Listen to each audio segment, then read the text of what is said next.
I'm built to win. Applied myself, I filled it in. No time for the doubt, they counted me out, I'm getting it in. Yeah. No time for no loss, I'm paying the cost, I'm in it to win. Yeah. Refuse. Mine, it can't be diffused. If you ain't thinking the same, then we playing by different rules. You can't see the vision, we living at different views. Until we complete the mission, keep getting up, never snooze. I walked a mile in my shoes, had the mind of a fool, chasing diamonds and jewels. Trust me, I was confused. Started minding my business and used my mind as a tool. Ended up finding my purpose and found the time to get to it. They told me I couldn't do it, they told me I couldn't make it. They sold it, could never break it. That's sadly mistaken. I need a piece of the pie, I want it so bad I can taste it. They told me like told me, keep on running, toes they gon' take them. Refuse to lose, built to win. Applied myself, I filled it in. No time for the doubt, they counted me out, I'm getting it in. Yeah. No time for no loss, I pay for the cost, I'm winning to win. Yeah. Refuse to lose, I'm built to win. Applied myself, I filled it in. No time for the doubt, they counted me out, I'm getting it in. Yeah. No time for no loss, I'm paying the cost, I'm in it to win. Yeah. Refuse.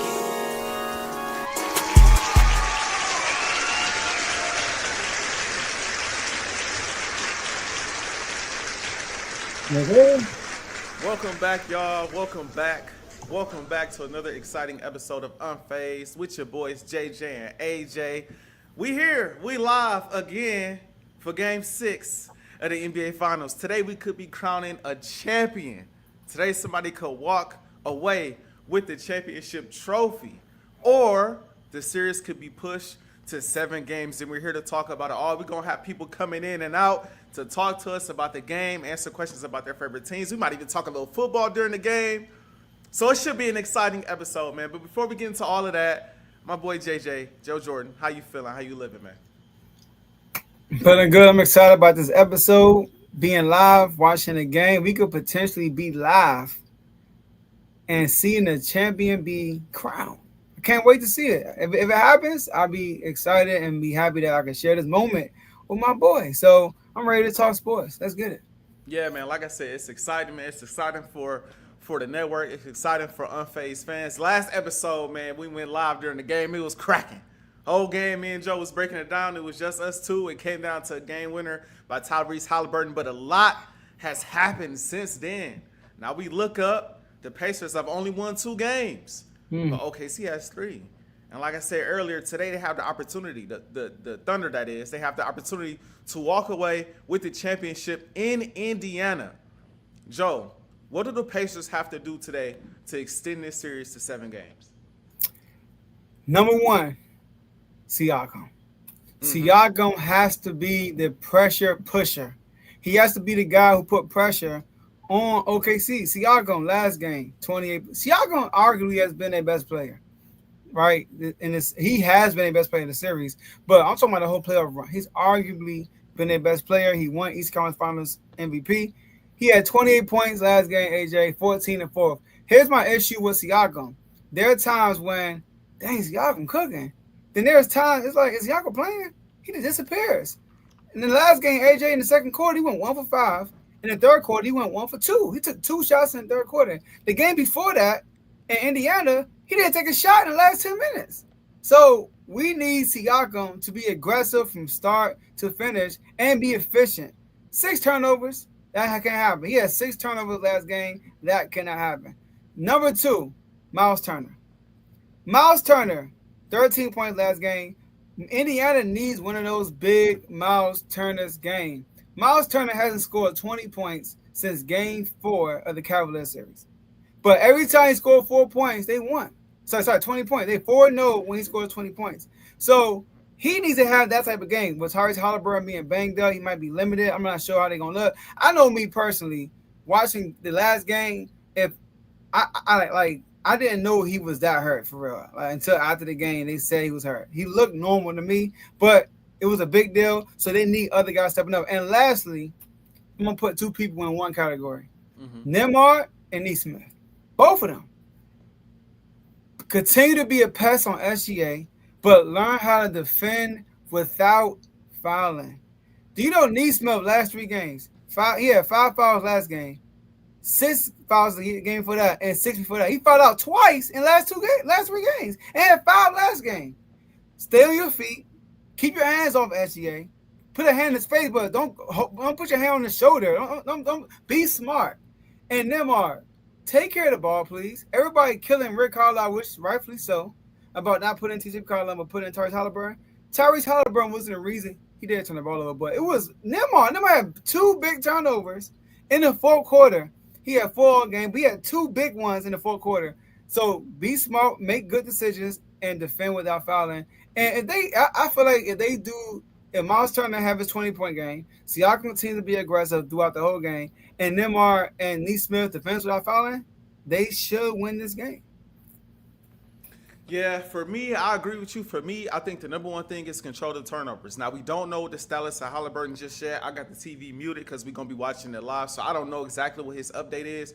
But he's the guy that stirs the drink. He's the guy that gets everybody involved on offense. He's the facilitator, the playmaker, the point guard. And normally when he's on the ball, he takes care of the basketball. So if he's limited to that all today, other guys got to step up and other guys got to not be sloppy with the basketball. It should be easier to do at home than it is on the road, especially with the opportunity to push this to 7 games.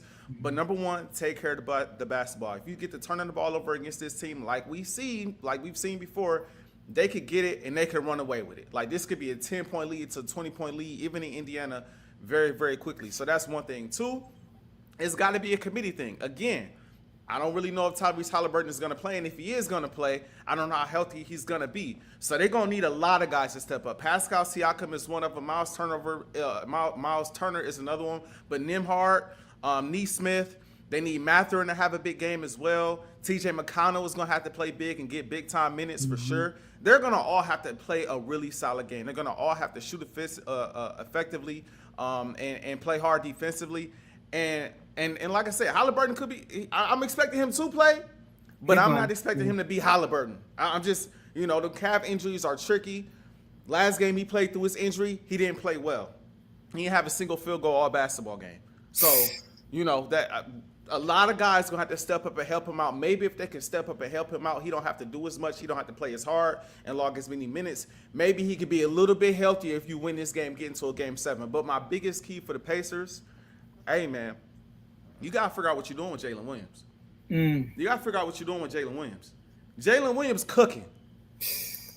Jalen Williams, in my opinion, he pushing for Finals MVP. Shouldn't win it, but he pushing. He pushing, yeah. He pushing.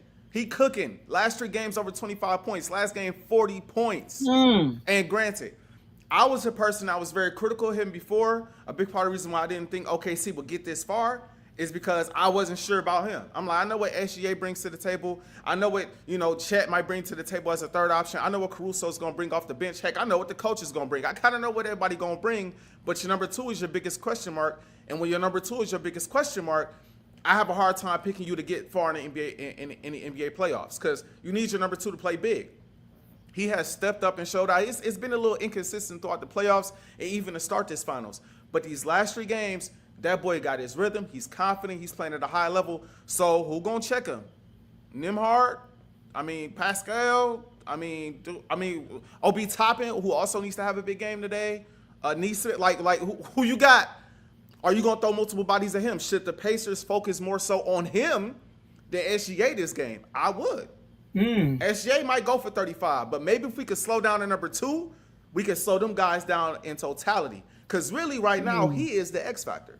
I don't think they losing a ton of these games because of SGA. I think they losing because Williams is going off. Off. If you think about it, take you back to game 4. SGA, his minutes was a little staggered throughout. He still ended up with 40 minutes, but it was a little staggered throughout. I'm listening to the game over the radio. I'm like, they not saying SGA name at all. What's going on with this? And I jump in the R2L chat. If you haven't joined, make sure you join. And they're like, yeah, we watching. He just on the bench right now. They trying to stagger his minutes to keep him, keep him with energy going into the fourth quarter, and it worked. But who kept him afloat? Who kept him in the game? J-Dub. So if I'm the Pacers, I'm keying in on him. And as crazy as it sounds, if SGA beats me today, he gonna have to beat me. But I gotta slow down that number 2. Might sound crazy, but that's what I would do. Whew. I don't know. I gotta disagree with you on that one. I don't even got time to rebuttals and stuff like that. We do it throughout the game. To me, SGA. This is the thing, Joe, and I'll leave it at this. SGA is so great, bro. You're not going to stop him, bro. If SGA has it going, and you've thrown every defense you can throw at him already. You've shown him the double teams. You've shown him the traps. You've shown him every piece of defense. You've shown him the single coverage. You've played him full court. They get the ball out of SGA's hand now. The SGA don't even bring the ball up as much no more. You've given him every defensive assignment you could give him. You've thrown multiple bodies at him. He's still gonna give you 30. He's still gonna give you 30. And if you win this game, he gonna have 30 in this game. If you win this game, he gonna give you 40 in games. Like SGA is gonna be SGA. I'd rather J-Dub. But J-Dub he's hit or miss. So like with the same defensive coverage as he had last game, he can have a dud game today. This is how he is. When SGA, if he's on, then a lot of times like everybody else get opportunities when SGA is going good. So, but when SGA is off his game, they lose almost every time. Even with J-Dub having the game he had, they were not winning without SGA's heroics at the end of the game. J-Dub only closed out one game in the series when he was really good, and that was last game. That was the only game when he had a great game and they won. So, I don't know, man, but if they do that, we'll see how it works. They might just do that. I'm trying to go back through and look at the numbers right now. From what I see, the games that they won, J-Dub didn't play well. The games that they lost, J-Dub went off. That's what I'm saying. Double check it. That's what I'm saying. If you slow down J-Dub, you got a better chance at winning. Hold on. SGA had 40 in game. He had like 40 in game one. Hold on. Yeah, game one. That's the only game he had. They lost. But J-Dub, we have game two. No, game two they won. Game two they won. The game three, Indiana won. J-Dub had. Let's see. He had 30 something. He had 26. 26, and they still lost. Game 5, he had 30 plus, and they were going to lose if SGA didn't go crazy in the fourth quarter. But my question to you, Joe, is who do you have a better chance at stopping or slowing down? I mean, J-Dub, obviously, but you know. So that's all I'm saying. That's if you could slow him down, especially with him being on the ball so much. You gotta think about it, Joe. His role is different than it's been in recent series. He's on the ball a lot more in this series because of how they play SGA. So if they can slow him down and get him into some turnovers or into some bad shots, get him shooting back from the field, that puts the ball in SGA's hands more. Maybe he don't have the same legs in the fourth. I think in a way it's a triple down effect. So let me ask you this. So when they're both on the court together, how are you playing them? You put more attention on J-Dub? I'm putting my best right now. I'm gonna put my best defender on J-Dub. You gonna put Neymar on J-Dub? Yes. AGA gonna have 45. Hey. Maybe you play him like Luka or he's Jokic. Maybe you let him get his, especially in Indiana, because you gotta think the stars is what carries on the road, bro. The stars is what get it done on the road. So if you slow down one of the stars, what's the name? SGA go for 45. Somebody else gonna have to go get you 20, 30, 15. Like other guys gonna have to step up. And J-Dub is one of them guys that they're gonna be counting on to step up. On the road, makes sense. You do your thing, right? For on the other side, the Pacers, it's got to be collective. Everybody got to step up and have a day. But I'm just looking at it like I got a better chance at slowing down your number two, so I'm gonna do that. And cause he gonna do it. I just feel like no matter what you do, SGA if he wanna go off, he gonna go off. Not really though. Like SGA, like the last two games, SGA. He got better in the fourth, both games. Like in the fourth quarter, like even last game he was good all game. But one thing about SGA, if he's out of rhythm, the whole team is for real. Like this is how when he's not on the floor, it's hard for OKC to score, even with J-Dub on the court. And J-Dub will have his moments because J-Dub get a lot of fast break points. J-Dub is a downhill type player, and he'll hit his mid ranges every now and then. But J-Dub get a lot of his points also off of just like fast break and turnover and stuff like that. Like he get a lot of stuff like that. So it's not like J-Dub is like, you know, putting together a masterpiece and cooking. I mean, the way he's scoring that whole 40-point game, that wasn't all fast break. Some of that I'm not gonna lie, that the last buck he got, that was tough. I mean, bro, a lot of it like. He getting some transition points because he is a great defender. He gonna get his steals. He gonna jump past the lanes and stuff like that. But like, bro, he he ISOing up. He get out the way. I'm stepping back for three. I'm getting to the paint. I'm getting whatever I want. At least last game, bro. And I would argue game 4 as well. When I went back and looked, like I said, he kept him afloat. He did though. He kept him afloat. Kept him afloat, bro. So I don't know. Like I said, that would be my strategy. I would at least try it. I would at least try it and just see where I get with it. And if it don't work, you can always make mid-game adjustments. But I can't. One thing for sure, I can't let them both go off. I can't let SGA and J Dub go off again, bro. Especially with Tyrese Halliburton not being 100% and not being able to potentially match what's going on out there. So I know Tyrese Halliburton's hurt. He's hobbled. So limited, they said, but he's still playing. So AJ, what do the OKC Thunder have to do for them to close this game out? We talked about the Pacers. What about OKC? Well, for me, they got to figure out what they're doing with TJ McConnell, because he's gonna get a lot of minutes. It sounds crazy, but he's gonna get a lot more minutes this game. He was a big time X factor for them last game. If you kept him in there last game, maybe it go a little different the way he was playing. I know you trust Halliburton. You want to put him back out there. And give him a chance. And if I'm coach, I'm doing this. That's your star. You got to give your star an opportunity to go be big in the NBA Finals. It's not a time to, not give him a look. I feel like that type of stuff kind of fractures the locker room too. But if you're OKC, you got to figure out what you're doing with TJ. Who's matching up when he's in there? What's our matchups? We can't let him go off for 15 and 5 random steals throughout a game and inspire the team. He in a way he could be their engine. He could really be their heartbeat, right? And so you got to figure out what you're doing with him. J-Dub got to keep balling. I think at this point for them, he's their X factor. I expect SGA to be SGA. J-Dub got to keep up this level of consistency. Like I said, 3 straight games with 25-plus points. We're going to need that again, especially on the road. Again, the stars win you games on the road. So he's going to have to be one of those stars that gets you a win on the road. And the last thing is this. Bringing the same level and intensity, it sounds simple, maybe even cliche, but it's the truth. Bringing the same energy and intensity that you bring in OKC, in Indiana. Because in OKC, the fans are into it. They making all of their shots. They playing hard defensively. They hustling. They look like a completely different team. But on the road, and this has been a story for me the whole playoffs, they have just found a way to win these games tight and late. Mm-hmm. On the road, they look like a completely different team. They look discombobulated. They look like half the time they don't know what they're doing out there. They don't look as confident. Guys aren't making shots. So they got to bring that same level of focus and intensity for this game as well. This, in my opinion, even though you have an opportunity to go back home for Game 7, you need to treat this like it's Game 7. You are one win away from winning an NBA title. Go get it. Tyrese Halliburton may or may not be healthy. You are one game away. We not think about Game 7. I was watching KG's podcast earlier today.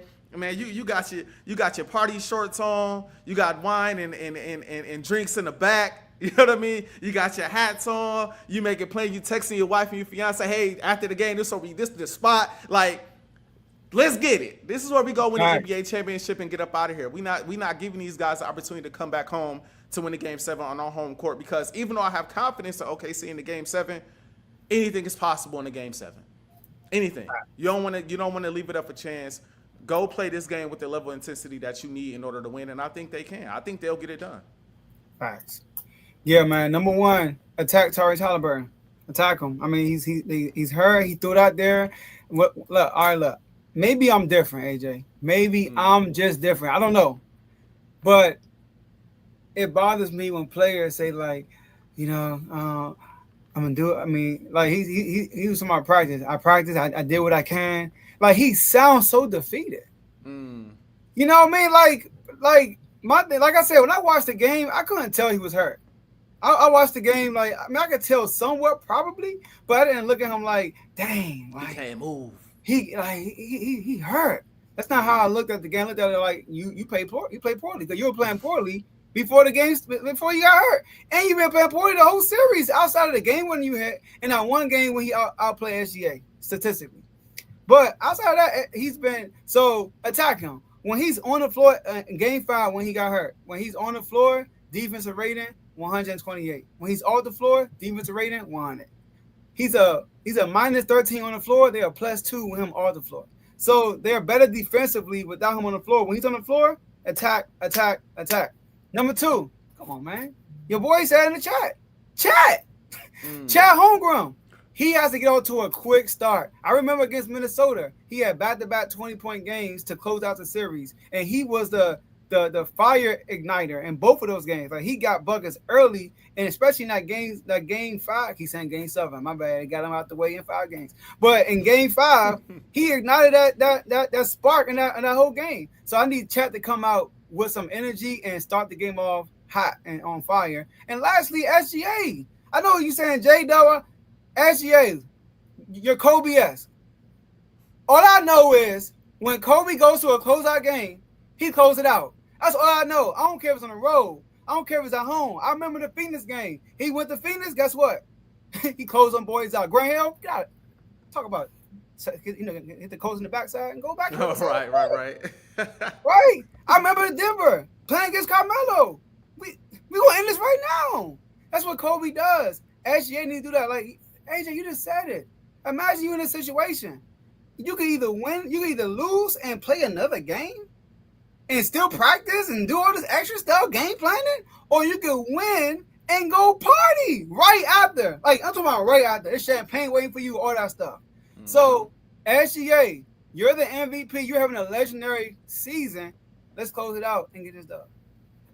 Hey, I agree. Predictions before this game start. You know, they already did the introductions and all of that.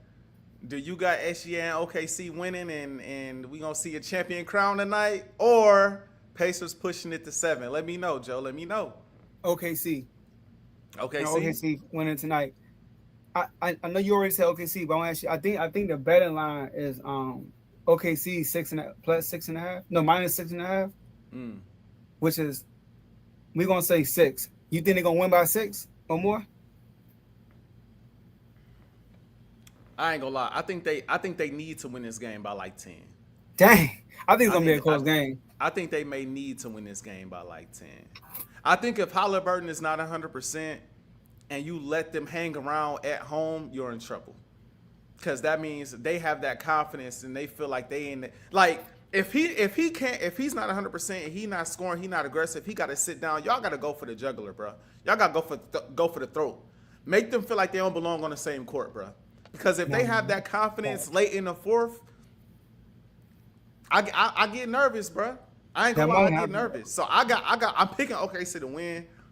And I would take the bet. I would say they're gonna win by more than 6. I would say they kind of have to. I wouldn't want it to be close. They might blow them out though, but I'm gonna get Indiana respect. I don't think it. Like I don't consider 10 a blowout, especially in Indiana, but I do think that they need to. They gonna have to make it happen. They need some separation. I think they're gonna need some separation for sure. That crowd gonna be crazy, man. Yeah. And like you said, the role players they disappear at times. Yep. You know, on the road. So we're gonna see. But they're doing the starting lineup right now. So it's game time, man. Yeah, it's about that time, man. I like how they starting to do this now too, bro. They showing the starting lineup. They got stuff on the floor. They heard us. They heard us, bro. It's funny because you said something. The next game they had a holographic joint. They had like a fake joint for us. Right. And then like when the commercial went on, it disappeared. I'm like, what happened? Like, right. It was fake the whole time. Man, it looked like whatever they have on the floor today is gonna be fake too, because it ain't showing right now. So I'm thinking first commercial break, we can have our first guest on. They backstage waiting right now. What you think, Let's Joe? get it, man. We can do that. Let's get it. Looking first forward commercial to break. All right, so the storylines. Game 1, Halliburton, game winner. Game 2, Caruso, Wiggins step up. Mathurin paces the way. Mm-hmm. I like that. SJ delivers in the clutch. J-Dub takes over. What's going to happen in game 6? Hey, man. It's the NBA Finals, man. This is potentially the last game until October. Crazy, bro. I feel like this NBA season flew by too. Yeah. I feel like it flew by, bro. All right, brother. The first 5 minutes of the game, I think it's gonna tell me a lot, bro. I just want to see what kind of energy OKC about to come to the table with. You know what I mean? I think that's really important to me, bro. Mm-hmm. Their energy, bro. I want to see how they come out. If they come out looking like they ready to end these boys tonight. You know what I'm saying? Yeah, I think Chat gonna have a good start. Yeah. I think he's gonna have get to. to a good start. He gonna have Okay, to. your boy answered Benedict Mathurin should get more minutes. He can definitely be expected. Yeah, He kind of make been his free tweaking throws. though. Right. He kind of been tripping too. He Oh, took here we over. go. Halliburton tradition. Right. He took over game 3, but then game 4 was like, "What you doing out there, I bro?" know, right? It was night and day. Bro, it was rough. It was rough. It was night and day. All right, here we go. Game 5. Oh, sorry, 6. I'm about to say I want to turn the TV up so bad, but I ain't gonna. I do know. that. I want to hear it. I know. Get flagged. Right.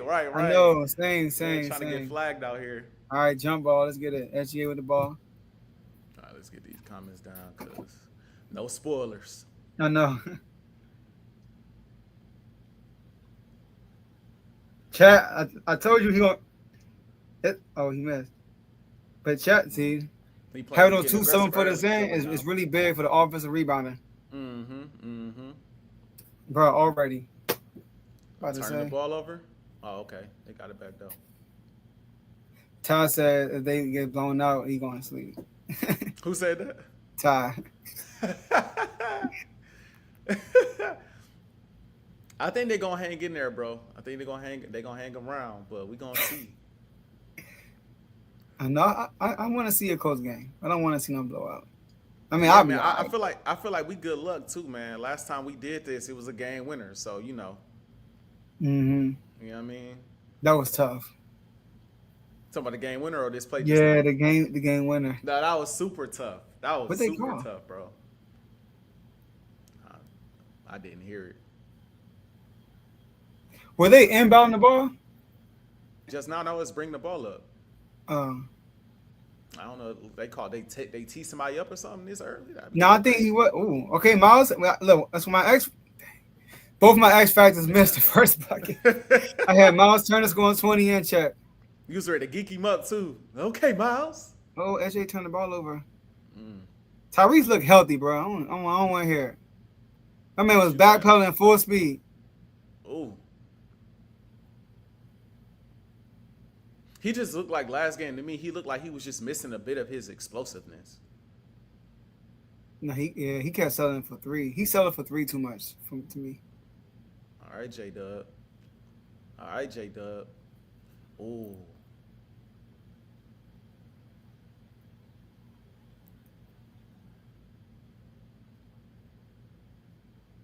Dang. Bro, this is an ugly game so far. I know. It's an ugly game. Can't make nothing out here so far. 2-1. Hey, Lou Dort shooting 58% from 3 in the series, and he only made like 2-point field goals the whole series. That crazy high arcing 3 he be shooting, bro. I'm telling you, if he was on my team, AJ, every time he make a 3, I'm getting hyped. bruh. It's like, woo, the whole crowd, woo. All right, SGA. Ooh, okay. Oh, good defense. Yeah, you better keep him on SGA. You put a Neesmith on there, it's a wrap. Right, so okay, he danced too much. He danced too much. Low by? Bro, he don't look hurt, bro. But he probably got floaters. He probably got shot up though before the game. Oh, he limping already. Look at him. No, I'm showing the. Hold on, I'm showing the comments. Look, they getting chance opportunities early. Oh my god. Oh, okay. Oh, it's tough. Good move. Good move. That's a big.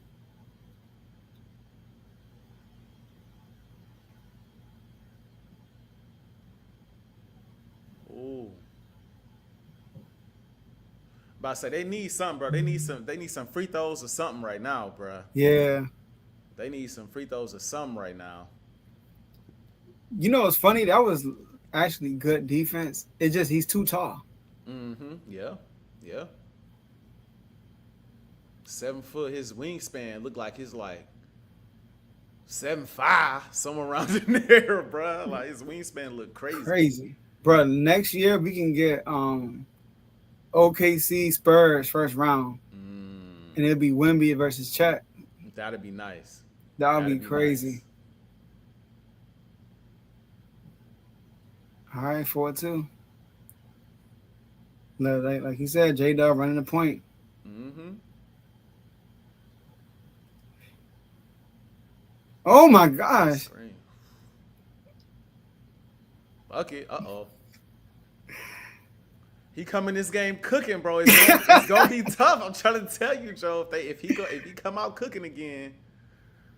I'm not gonna lie. Shout out to Tyrese so far for being aggressive. He is being aggressive. He gonna have to keep being aggressive. Empty the clip, sure. Oh, hey, wow. They didn't call that. I told J-Mo this. Neesmith. Oh my gosh, I think he's an overrated defender. Really? I think he's more of a pass than he's a good. I think he's a good defender. Okay, J-Dub. Time out. Recall on man. I'm telling you, bro. You gotta figure out what you're doing with J-Dub, bro. He coming off a 40-point game, bro. He's Yeah, I'm telling you, bro. He's confident right now. They really don't have. He's quick, and he's strong. Yup. All right, get the next guest up there. First guest up there. I'll bring him up while you introduce. Okay. So, my dog, my older brother, popping on, joining us today for the live game to give us some commentary. My older brother, Tyler. You gotta get the There it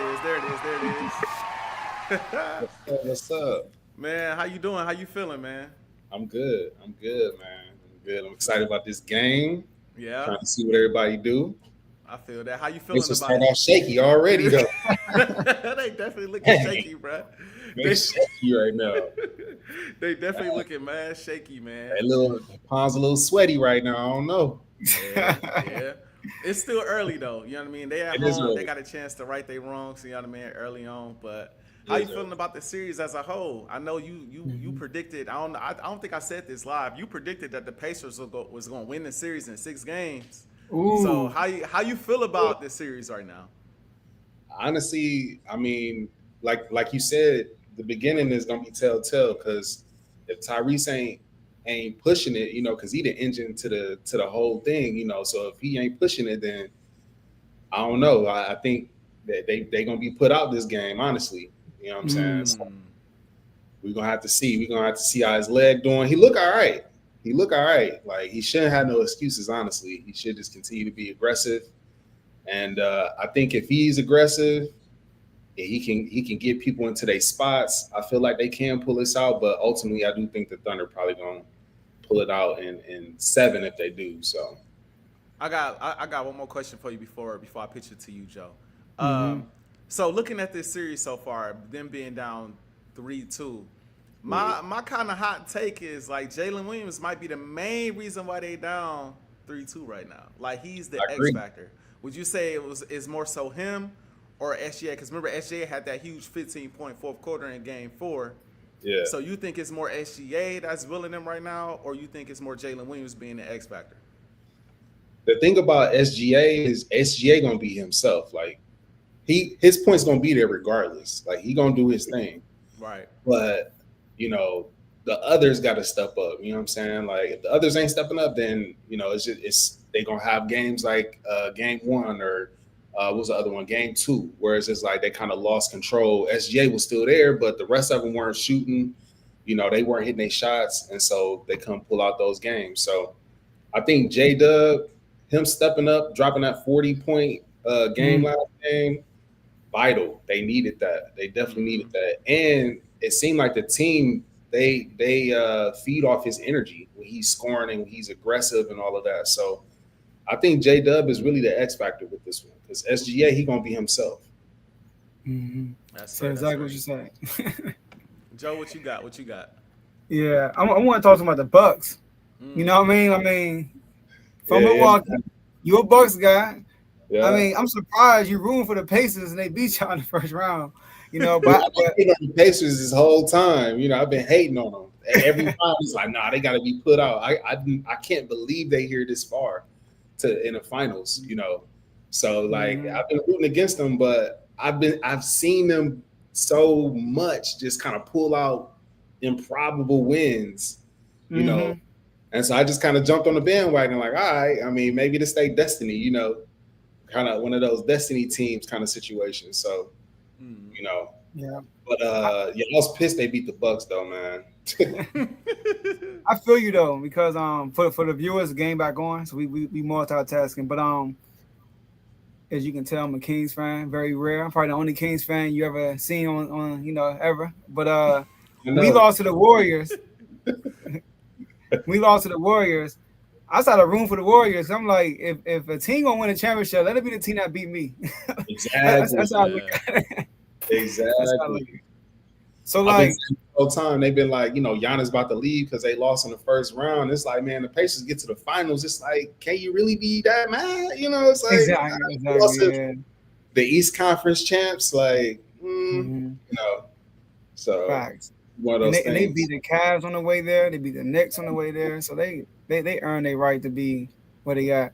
But like, so I know you brought up Giannis. How you feeling about like what do you think Giannis should leave Milwaukee? Oh. I know it's a tough question being a Milwaukee Bucks fan. It is a tough question.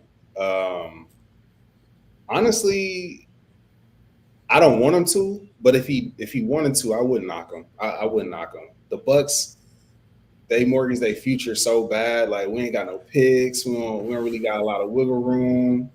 We ain't got no bread. Like we can't sign those. We can't sign nobody. Dame hurt. You know, so it's just Right. those situations where I can't blame him if he decided he didn't want to be a Buck no more. You know, but I respect it if he do want to kind of hang in there and fight for the Bucks. Mm-hmm. He's been so much to Milwaukee, the city. He's been like family to the city. I remember when I was working at Spectrum, he came into the Spectrum office all the time. Him and his mom, Mm. dad, before his dad passed. Like when he was like a rookie, sophomore year, he used to always be in there until he got too big and it was like, nah, he can't be in there too much. But uh, so we all kind of grown up with Giannis, Mm. So it'll be tough to see him leave, but I wouldn't knock him if he decided, hey, I wanna go somewhere else where it's a little, they got a little bit more wiggle room to bring in help and those kind of things. So, Mhm. but I think he's staying though. So Okay.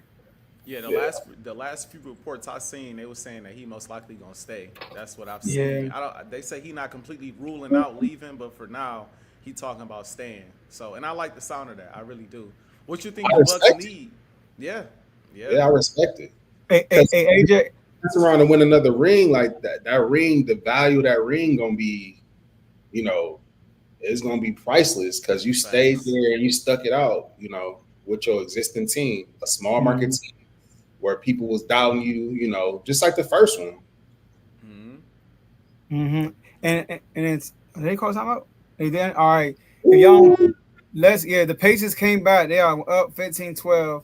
We got I know AJ about to hit you with a part two of the question.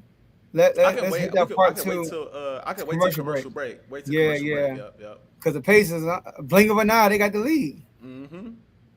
They starting to get stops and hit shots. Whoa, let's Here charge. come. Oh, Oh, he caught a block. blocking. Blocking. I gotta see that replay. Y'all got me. I Y'all looked got like he me was rooting outside for. of the circle. Y'all got me rooting for J Dub out here, man. I never thought I'd see the day. He was moving. Yeah, that left foot was moving. Yeah. He didn't have to though. Like, Yeah, Nah, he he could have was there. stayed. Yeah, like he could have stayed in that what? spot. Yeah. You already there, man. And J Dub already took off too. Like you at the spot. Just keep your feet still. Come on. Yo, I got a feel it's gonna be a close game, man. It's looking like it so far. Like Tyler said, they came out kind of tight for sure. They was definitely tight at first, but they loosened up out there. You know what I'm saying? They look like they finding a groove. And like I said, it's gonna happen at home. They ain't gonna come out here and get smoked like that at the crib. Now, if they started like that in OKC, oh, it'd have been a rout. It'd have been a rout quick. They took AJ out already. Quick. Right. It's got to be a game of the others, man. Yep.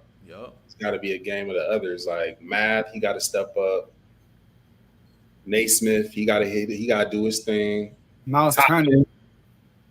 Ooh. Turner got better too, though. Yeah. Yeah, Turner is like, he's my ex. Oh my God. Come on, Jada.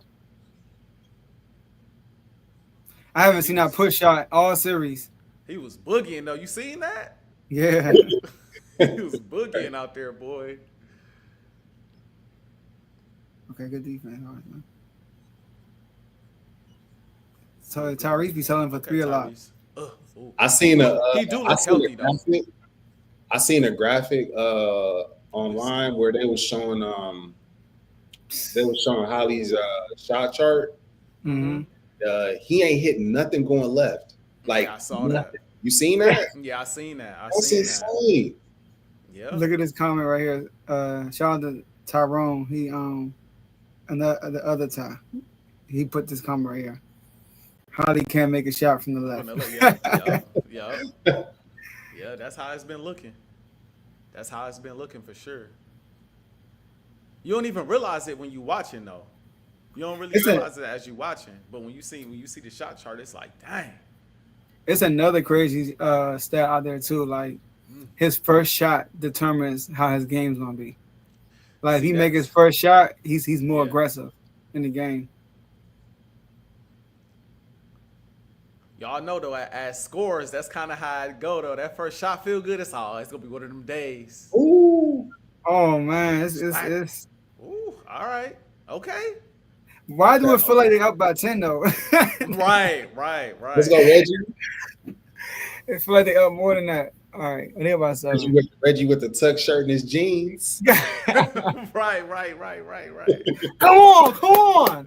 Right. I can hear him now. I'm kind of rooting for Reggie though, man. Honestly, bro, I'm kind of rooting for Reggie in a way, but nah. They raining threes, man. All right, you want to hit him with that part two? I was gonna ask while we back on commercial break, what you feel like the Bucks need? What do you feel like they need that's gonna help them? Because they haven't been out of the first round in a minute, bro. It's been a minute since they've been out of the first round. They need to be healthy. You know what I'm saying? Like, yes. Like 2 of the years, Giannis was hurt. Then last year, Dame got hurt, and he was hurt like going into the series, so he was already like not really there, and he was trying to work himself back into gain speed during the playoffs, right? Like that got to be tough in itself. So he probably, tearing your Achilles is like a overextending yourself injury. You know what I'm saying? Like you doing a little bit more than what your body can handle in that moment and just snap your Achilles. And so, first of all, they got to be healthy. They got to protect Giannis from himself going into the playoffs because Giannis is 100% all the time, stomping down the lane. Right. So they got to sit him a little bit more going into the playoffs so he can be fresh and ready to go. And then they need to get younger. They need to get young talent. They need to be able to just run because they need to run. Like that's what Giannis do. He run. They need players that's gonna run with him. They need to let go of Brook, right? I'm iffy on Portis. I like Portis, but he don't got an engine like that. You know what I'm saying? They need players that got engines that's gonna be up and that's gonna 3-and-D guys and hopefully Dame come back good. Add like one more scorer. I seen a trade that will bring in like Cam Johnson for like Coombs and like a later draft pick. I like that. I would consider that. So I think that's pretty much what they need. They need young talent. They need hustlers. They need defensive players and players that can shoot. Yeah, I don't get what's up with the GM is trying, I guess, in Milwaukee. But if I'm a GM and if I'm a GM for the Nuggets or the Bucks, it should be easier to attract 3-and-D guys. Because that's what they need. Jokic and Giannis. If they do that Cam Johnson trade for Kuzma, that's an upgrade. Cam Johnson is a much better fit for y'all. He's a great shooter. He's shooting over 40% from three, and he's a way better defender than Kyle Kuzma.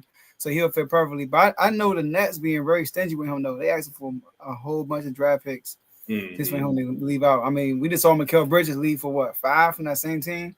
And they asked him for like 3 or 4 first rounders for Cam Johnson. And we just seen Baines go for 4. Yeah. So, draft picks. So, I don't think they're gonna pull that off. But the Bucks don't have they don't own a first round draft pick outright until 2031.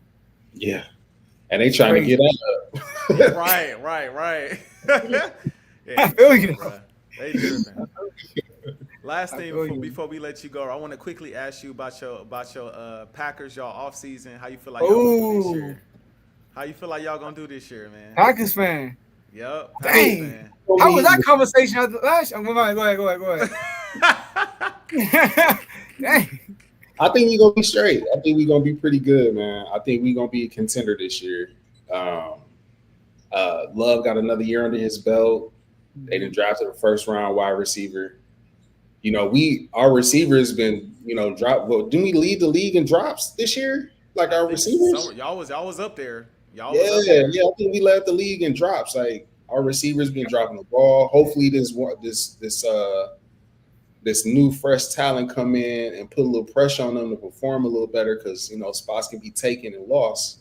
Right. I don't like that they let go of Alexander though. Even though he paid, I feel like they should have just still paid him. And then he ended up going to the Ravens? Yeah, he went to the Ravens on like a 1-year, $6 million deal, bro. They said, and I think his dad came out and said that if the Bucks if the Packers gave that same thing, he would have signed. Yeah. Oh, yeah. Right, you let him go because you didn't want to give him $6 million for 1 year. Come on, man. Yeah. Crazy. Nuts. Yeah, when he's healthy, man, he's a very physical cornerback. Yeah.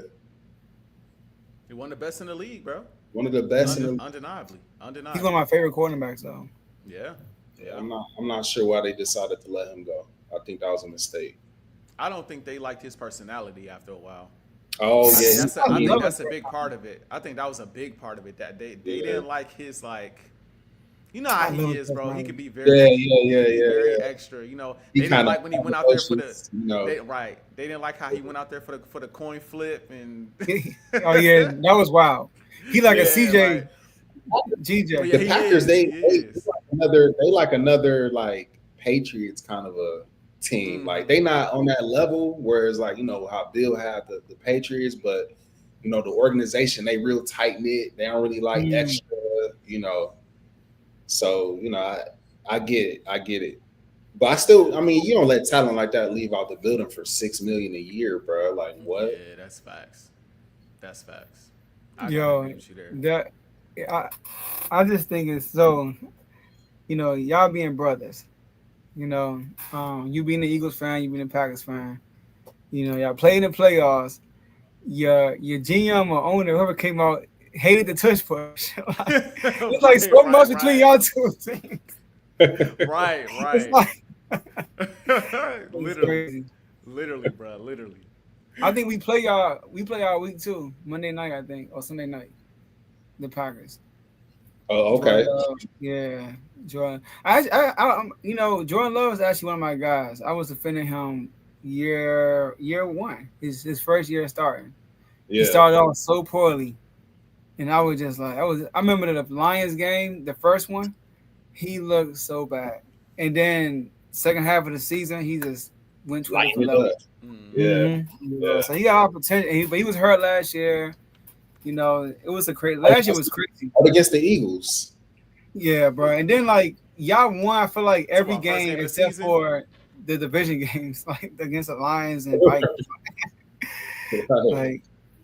They was So- all tight games too. They was close games. I bro. know. Close Was. down the stretch games, man. Y'all defense was just Our folding a lot division, last our year. division was flukish though in the playoffs. I'm like, what's wrong with these Yeah, I cats? know. Yeah, bro. Well, yeah, we got them lines out of there for y'all. You know. How you think the Redskins gonna be this year? I like what we got, man. I think we approved the roster. See, like we approved the roster. A lot of people comparing us to like the Texans that we're gonna have. First of all, the Texans got better last year. they didn't get better. Sorry, they lost in the second round just like they did the first year.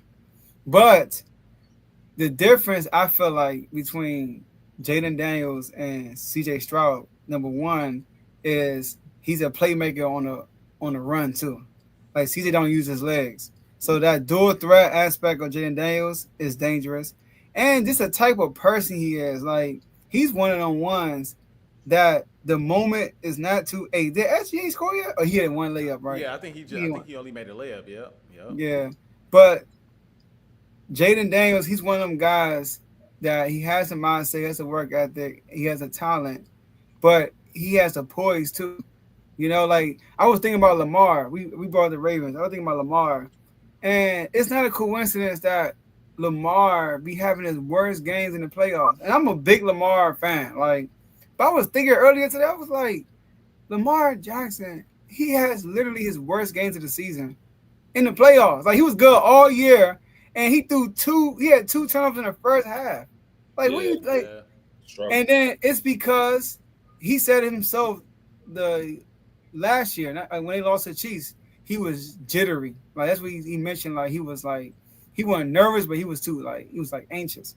Yeah. JD5 not like that though. You know what I mean? He approaches every game with a type of poise like he been there before. And I think with the improvement of the roster, Lermy Tunsil, he loves the environment. He's been talking highly of the environment. I think we're gonna be straight. I mean, am I predicting 17-0? No, I'm not doing that. Am I predicting Super Bowl? We ain't going that. But like I said before, I don't think our expectations should be Super Bowl. But I do believe that we are good enough to make the Super Bowl. So I think our expectations for our team is do it again, get to the playoffs and win a playoff game. If we do that, it will let SGA get in your bag, SGA. Right. Get in your bag. Yeah, if we do that, it will let the NFL know, like, all right, this team not flukish. They here to stay. Right. Yeah, run it up like that, make it to the NFC Championship game, get smacked up by the Eagles again. We'll just know. You know what I'm saying? We'll know. Like, yeah, this was the real deal. You know what I'm saying? This was the real deal. You know what I mean? Just cause Tyler here too, I should have pulled up my Super Bowl hat, but I ain't gonna do all that. I gotta do all I know hey, SGA is slumping. Hey, what's up with SGA? It's like a second turnover. Yeah.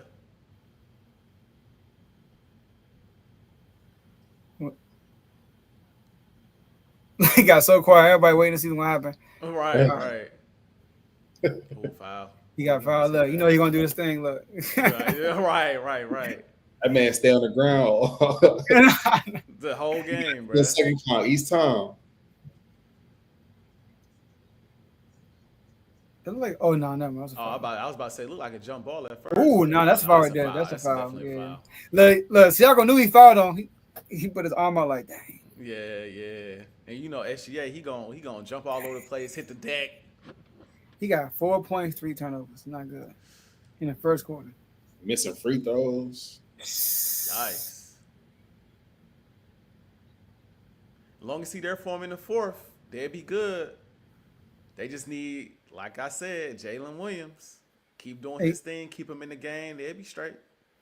I was talking to my brother J-Mo on Tuesday, and he said Neymar trying too hard to intimidate SGA. I mean, he literally stole his whole swag. He got the cornrows, he got the headband, he wearing number 2. I was like, he got the sleeve, he got the same attire as SGA. Yeah. They played together too on the in the Olympics. So. The Canadian Olympic team. Canadian, and they like play against each other growing up and stuff like that. All right. Wow. If OKC can get a bucket right there, right here, it's a win. Because the Pacers had all the momentum. Facts. Good split. SGA. Ooh, Euro. Mm, Bucket. Ooh, that's ugly. he's so smooth, man.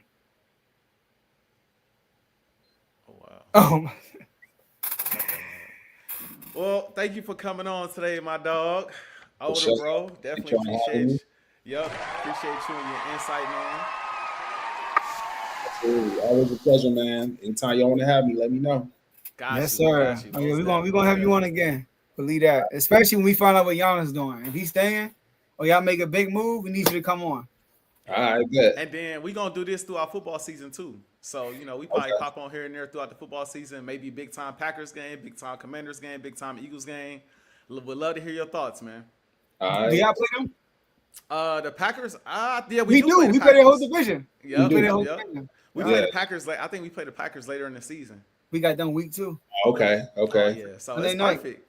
That's perfect. So yeah, we might have to do that. We might have to do that. Jordan Love, he don't start the season well, so we gonna see how he does. Right. He don't. He He really in form don't. against them Eagles though, so we gonna see. We gonna see. We gonna see. But Appreciate you, thanks for Ty, for coming coming on, on, man. man. For sure, man. Thank y'all. Yeah, Yes, sir. Yeah. That was cool. definitely, man, definitely. He knows stuff too. He do. Hey, man. I mean, he taught me a lot of what I know. Honestly, you know what I mean. He a big Oh, part of the for reason real? why I became a He a big part of the reason why I became a Kobe Bryant fan. He put me on Kobe early, and I just was like, I'm rocking with him. Oh, we should have asked my Kobe question. I should have. It didn't come to mind. Yeah, he taught me a lot. So yeah, man, he definitely know his stuff for sure. It's For funny. sure. Look, it's funny because Ty, the other Ty, he just. Do you see this comment right here? I didn't. Hold on one second. I'm trying to update this score real quick. Hold on, read it for me, Joe, real quick. Hey, can I join your panel and explain why Michael Jordan fans are the worst sports fans of all time? It won't be boring. I've tested this topic many times on my program and others people's program. Oh man, that'd have been perfect because Tyler a big Jordan guy. That might have been Oh, for perfect. real? Right Okay, there. we cool. Had him go back and forth. It could have had a debate right there during the game. Hey, that's out of nowhere. But Joe, how you Austin, you got those names up. How you feeling about the game after the first quarter, man? I mean, it looked like OKC started off good, and like your brother said, Ty, the Pacers, like Tyrese Halliburton was very aggressive early. They were getting good looks, but you can tell that there was some nervousness there. And once they settled down, they just took control of the game. And I'm actually surprised with the situation. OKC is only down by 4 points at the end of three? Yep, 3 points at the end of the first quarter because the Pacers stole all the momentum. But looks like OKC kind of gained the back. But I still feel like the Pacers had the momentum, but the OKC Thunder stood there for the first quarter. What about you? What you think? Yeah, same thing. I mean, both teams kind of weathered the storm, I feel like. You know what I'm saying? OKC started off real strong, and it was up to the Pacers to call a timeout and kind of rebound, get their footing together. And the same thing for OKC. The Pacers kind of got their footing going. They started to go on the run, make some shots, get some stops. And OKC had to kind of weather the storm. So it's kind of evening itself out right now. Kind of evening itself out. Halliburton looked good to me. Like both of y'all kind of pointed it out.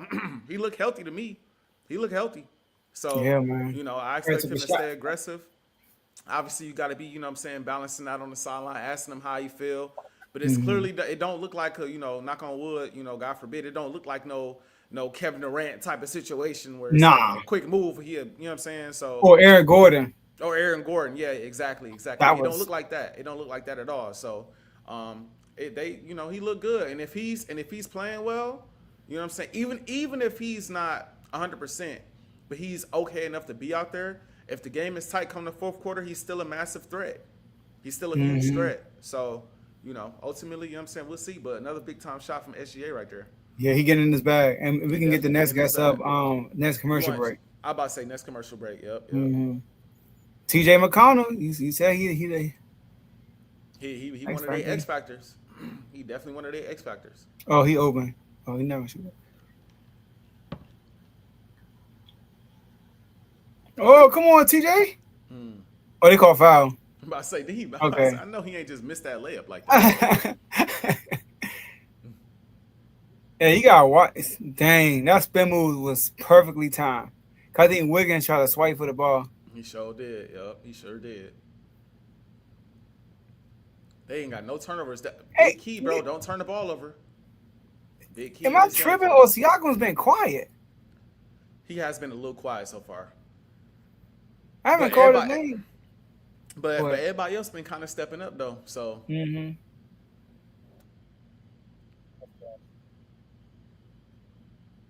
Okay. Oh, it is double. Matherin be tripping out here, bruh. You better get the leg game warning. Yeah, he is. Coach, like, what you doing? Bro, Oh, he got fouled. That's probably why. okay. It looks like he's going to double without the foul. It did. It definitely did. Hurry up. Come on. Oh, what? Oh, they keep the ball? And they call foul. Okay. They switched the call? It looked like I think they called a foul. I think they called a foul. Okay. Right call. Whoa, okay.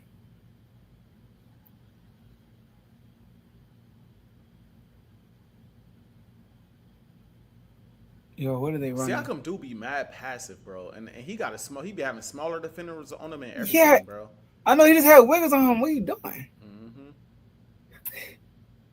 They ran an action for Siakam. He gets the ball and gives it to Nimmo on top of key. Right, Now come on, Miles, go to work. Ooh. Yeah, that'd be killing me, bro. Like they set a screen for you to get Wiggins on you, and you pass it. Right. What they call? 3 seconds? I think they call. I didn't even hear it, to be honest with you. I don't know if they call it 3 seconds or a block. I'm assuming they call it 3 seconds because it dang sure wasn't no blocking foul. Too much space. Yeah, he's too deep in the lane. Ooh, he's too deep in the. He caught the ball too deep. Too easy. Neymar, stay on your feet, man.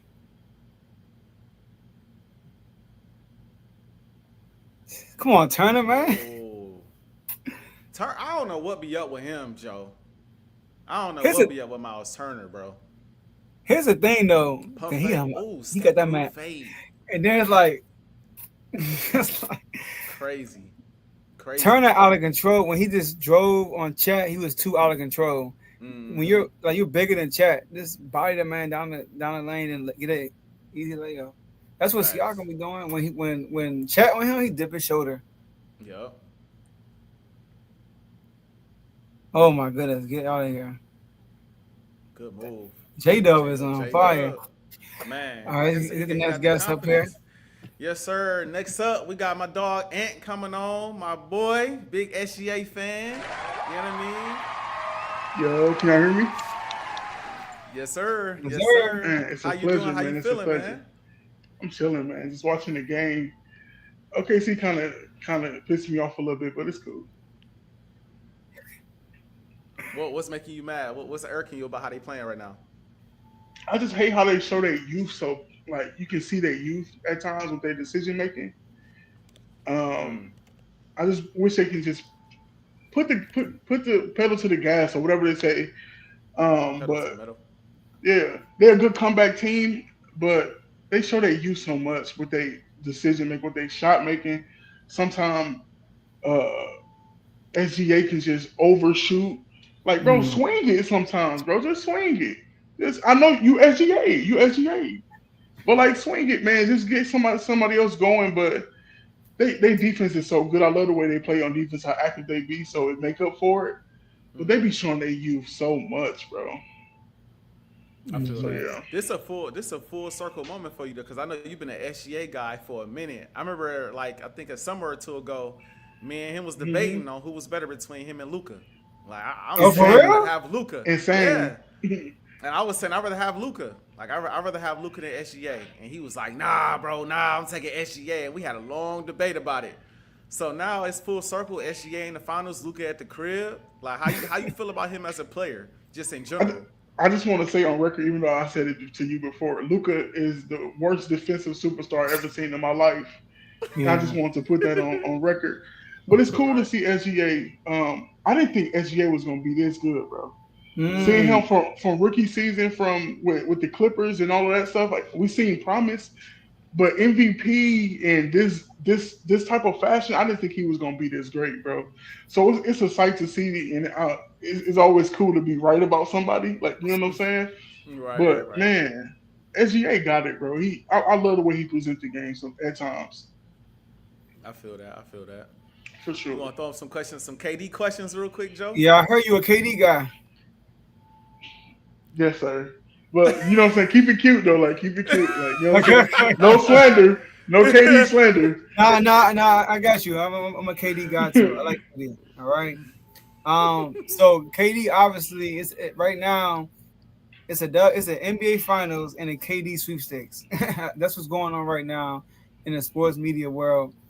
Where do you think is the best situation for Kevin? If you're Kevin Durant, where do you think he should go? Let me ask you this: for his legacy, to better his legacy, where is the best place he should go this offseason? First, he's the greatest plug-in player that we ever seen. That Mm, I'm with you. yeah, I He feel can that. he can literally go anywhere. I know they said Wimby went to the front office and said that he wanted KD really bad, so that's pretty cool. But I kind of wanted to see him with Ant, like Hmm. as Ant being a fan Yes. of him, and that's just like a match made in heaven, if you ask me. They do need some. If they do like do the Minnesota, I think they already shunned off Minnesota. I think it's between San Antonio and The Houston. Rockets. Yep, Yeah. Yeah, yep. Houston. I think Hmm. San Antonio, if they can find a way to keep Chris Paul, man. No. They already got Uh, De'Aaron Fox. De'Aaron though. They got Fox. Yeah. Yeah, so like if I think San Antonio is a layup. Mm, Because all you gotta do is be that escape player for Wimby and for Fox and just be there to escape. Hmm. Man, I think that's a layup for sure for him. I think that's a layup. So I'm not gonna lie. And I'm not gonna lie. Like I think the best place for his legacy to me, Houston. mm. Hmm. I think Houston. I think when you go to the Spurs, it's gonna be Wemby. They get a lot of the credit probably. You go to the Minnesota Timberwolves, ain't gonna get most of the credit. And But if you go to Houston, a young team, and when you watch Houston play, their issue was getting buckets. for That was sure, their issue. for Great sure. defensive team. Great defensive team. Got young talent over there. Hmm. Sengun, great passer. He can score when he can. You got the twin who's emerging to a star. Yes. But they need a score. And also, people forget Udoka was the assistant coach with the Nets before he went to Boston. So he Mm. kind of know KD, better relationship with KD. And that's why he was able to harass KD when the Celtics played him in the first round and swept them. Hmm. So he know KD. So I think that'd be a great situation for him. And yeah, man, and he have an opportunity to raise young talent at the same time. So if he were to give Houston a chance to win the championship, that would really help him. I personally, I think Minnesota. Even though I've seen that he don't want to go to Minnesota, I think Mhm. Minnesota is the best overall spot for him. I'm not mad at the Spurs either. I think the Spurs are like number two because you have De'Aaron, because you have Wemby. This is my take on it. I've said this before. I don't know if I've said this to you, Ant, because you know, we'll talk about KD too much. I know when we talk about KD, it's like, all right, be smooth, bro, be smooth. You know what I'm saying? You know.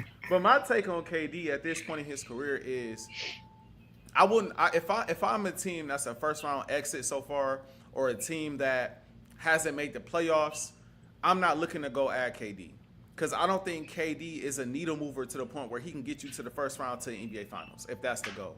I think if you're a team that was in like, let's say if the Pacers were to lose this series, right, or if OKC were to lose, or if you join Minnesota, or if you join New York, I think those are the best locations for him because they have a solid foundation and they are already winning. You're not asking KD to come into a situation where he's asked to be the number one guy to carry the load offensively. I think For sure. throughout the longevity of a season, I think that's a lot to ask for. And I think even in the playoffs at this stage in his career, it's a lot to ask of him. Shout out to Halliburton, who hitting from the outside right now. It's Mhm. a lot to ask of him right now to come in and be that number one guy down the stretch of games. That's why with Anthony Edwards, I think it'll work. With Brunson, I think it'll work. With SGA, or maybe even with this Pacers team where you have so many different scoring options, it'll work. In Golden State with Steph Curry, it'll work. But I just don't think if the goal is to win the championship, him going to Houston or going to a situation where it was like, well, we was one and done and we think KD going to be the piece to push us over the top. If he does it, to y'all credit, it will be huge for his legacy if he's able to do that. But I think the odds of him being able to do that at this point are not very high. So I think Minnesota and San Antonio will be my top two destinations if I'm him. Can I say something real quick? Go ahead. I think another team I know this is like far left, but I feel like it'll work perfectly. I think Denver's to try to pursue him.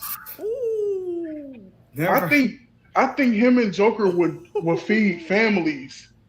I think that'll just work out. I think it'll work out because Joker be needing that reliable scorer. Mm-hmm. Or shooter to hit it off in three. Exactly.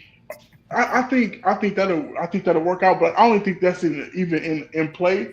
But I just think that'll just work. I just think it'll work. That would be big time too, especially since Denver in that win now mode. Yeah, exactly. And like you said, he's the best plug-in player that we've seen in history. But AJ, I'm not gonna lie, man. The disrespect to KD gotta stop, man. bro. I'm sorry. I get it. You see what I gotta deal with, bro? Like for real. For real, bro. I don't think that's him at this stage in his career. But the reason why the Suns aren't good is because they can't stop nobody. They can score, they just can't stop nobody. That's their problem. The last time we seen KD with a team, he almost carried the team. I mean, he lost to the Bucks in Game 7, but Kyrie went down and stuff. But once he went to the Suns, though, the defense was just trash. They had on defense. So I think if we go to Houston, now one thing about Houston, they will have to develop with having Sengun there, and KD won't have the ball in his hands a ton because Sengun runs that offense, which is good. But if they need somebody to get a bucket, KD he was averaging close to 30 this year. He get buckets still. It's just that he got to go to a squad that can get stops. Nobody's saying, and I've said this before and I'll say it again, nobody's saying that KD isn't a needle mover at all. Mm-hmm. Like he's going anywhere he goes, he's going to make the team better. He's not going to make a team worse. But what I'm saying is, if the goal is to win a championship, I'm probably sticking with my young core for this season. I'm not making a move for KD because I don't think he is a needle mover that can get you from the first round to the finals. Fellas, have we ever seen KD deliver a team from the first, outside of OKC in his younger days, deliver a team from the first round to the finals? We haven't seen it. We haven't. We saw him go to Golden State and join the 73-win team and them get to the NBA Finals. We saw him go to Brooklyn. He played with, and I know if this was the year he was going to do it, this was the year. When he had, like you said, Harden and Kyrie and those guys got hurt. I think he was supposed to win that year. It was very unfortunate that guys got hurt and he wasn't able to get the job done. But that really wasn't on him. But since then, we haven't seen him be that guy really to even get out of the first round no matter the situation. Like, he was a shell of himself when he was with Brooklyn, with the Nets against Boston. We saw him get clamped up.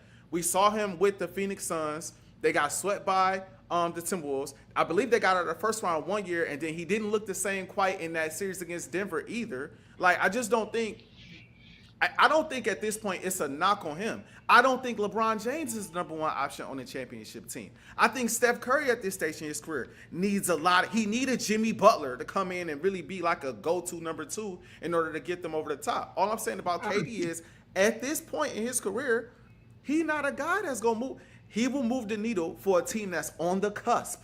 Minnesota's right there. The Pacers are right there. Some of these teams, the Knicks are right there.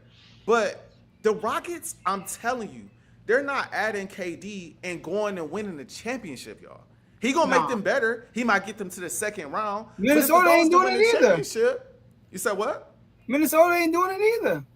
If the Minnesota Timberwolves trade Rob Dillingham, Rudy Gobert, because I've seen the trade package out there for Rob Dillingham, Rudy Gobert, and what's his name? Dante DiVincenzo, and I think a draft pick or something like that. I think a signing trade from Nick Alexander Walker.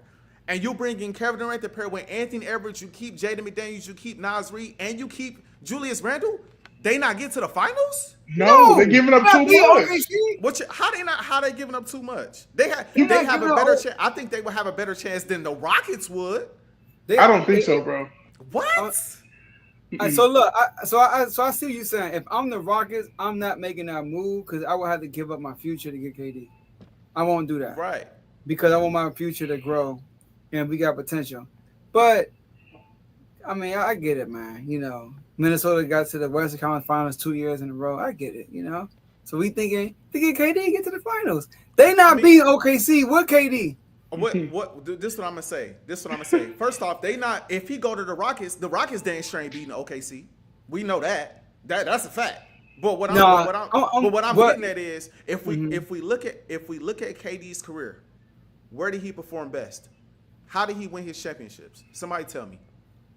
I mean, when he went to the he went to an established team. I'm just saying. You're not adding context to the other reasons, the teams why he was going to his shortcomings though. I did. I said he got hurt with Brooklyn.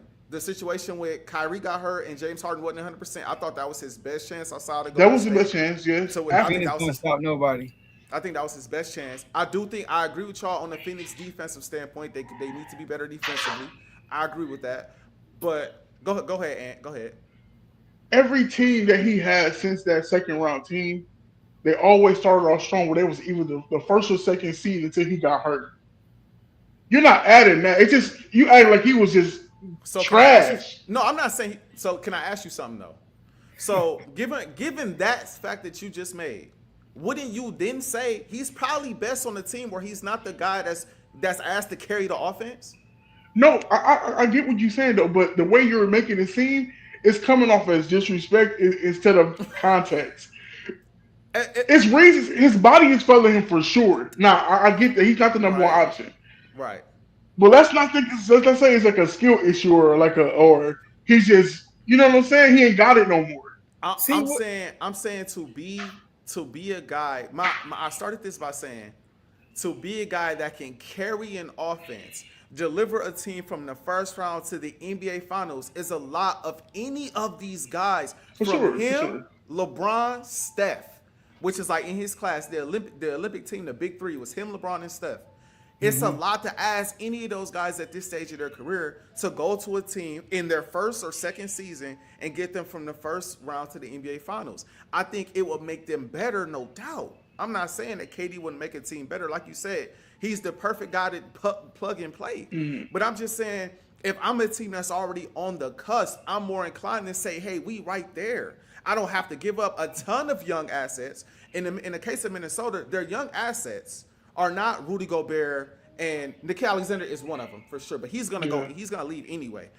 It's not Dante DiVincenzo, Rob Dillingham. They don't play anyway. Their true young assets in their core is Anthony Edwards, Nas Reed, and Jaden McDaniels. So if you're able to keep that core and mess around and keep Julius Randle, you might have to fill out a few more depth pieces. But you're in a prime position at that point where KD can kind of coast through the regular season. He don't have to go as hard because you got other guys carrying the load. And then when you need him to, Anthony Edwards catching the double teams, catching the attention from the defense, KD can come in and give you a smooth 30, 35, and get you over the hump.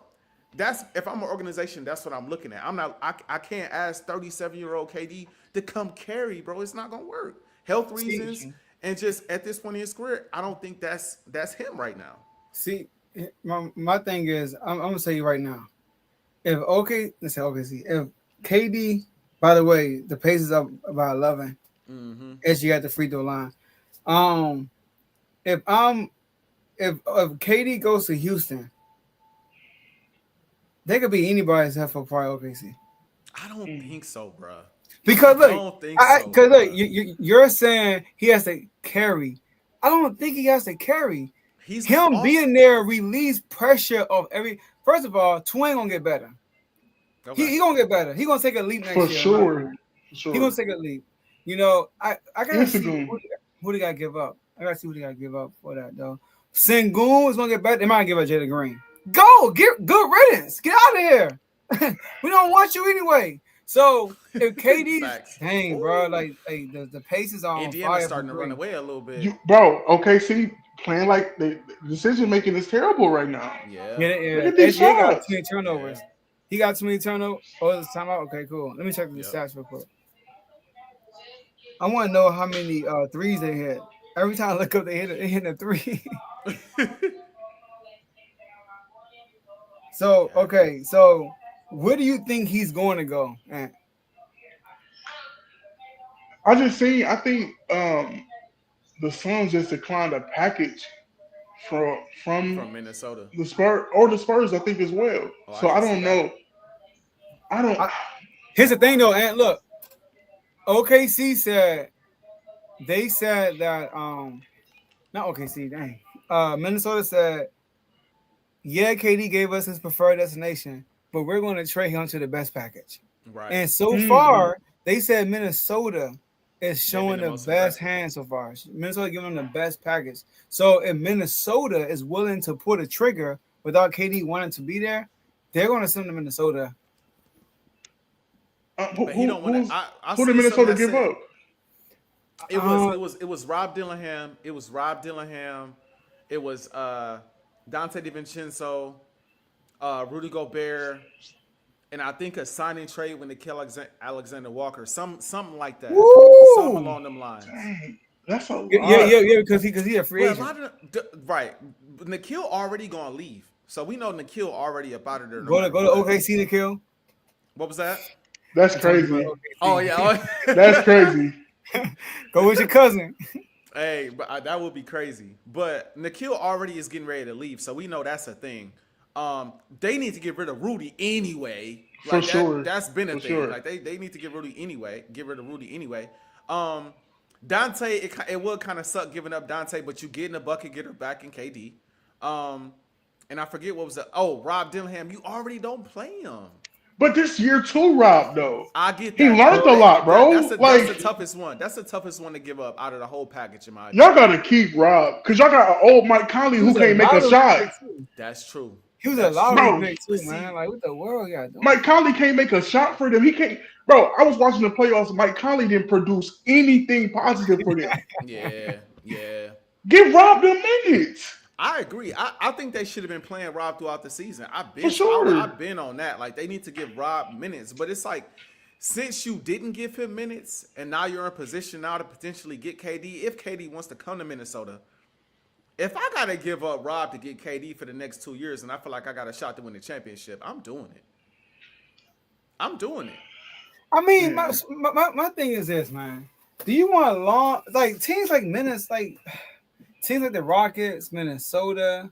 Mm-hmm. I'm not trading for KD, bro. Spurs, I get you women. You want KD? Y'all young stars. Let's build. But Minnesota would keep their young guys though. They keep Nas, Jaden, and Ant. That's their core. Man, forget Nas. Man, you get rid of Nikhil. You get rid of what's the name? I get Jaden though. Keep going. Nas Reed. No, Nas slander. Nas got a bag. Nas got a bag, bro. Man, Nas Reed not here from three. I can't find them. But look though, bro. My thing is this: if I'm one of these young stars, man, like look at the NBA Finals right now. What's similar to these two teams? They got a lot young of talent. Got a young talent, yeah. That's true. Homegrown. I mean, not the case. They traded for Tyrese and they traded for Pascal. But look at OKC though. OKC is literally homegrown. They traded for SGA when he was a nobody, basically. And everybody was homegrown. You know, so the Timberwolves are kind of homegrown also outside of Julius Randle. Yeah. And I mean, I gotta look at this. Oh, here we go. Rudy, like you said, Rudy Gobert, Dante DiVincenzo, Rob Dillingham, and the 17th pick for this year's draft.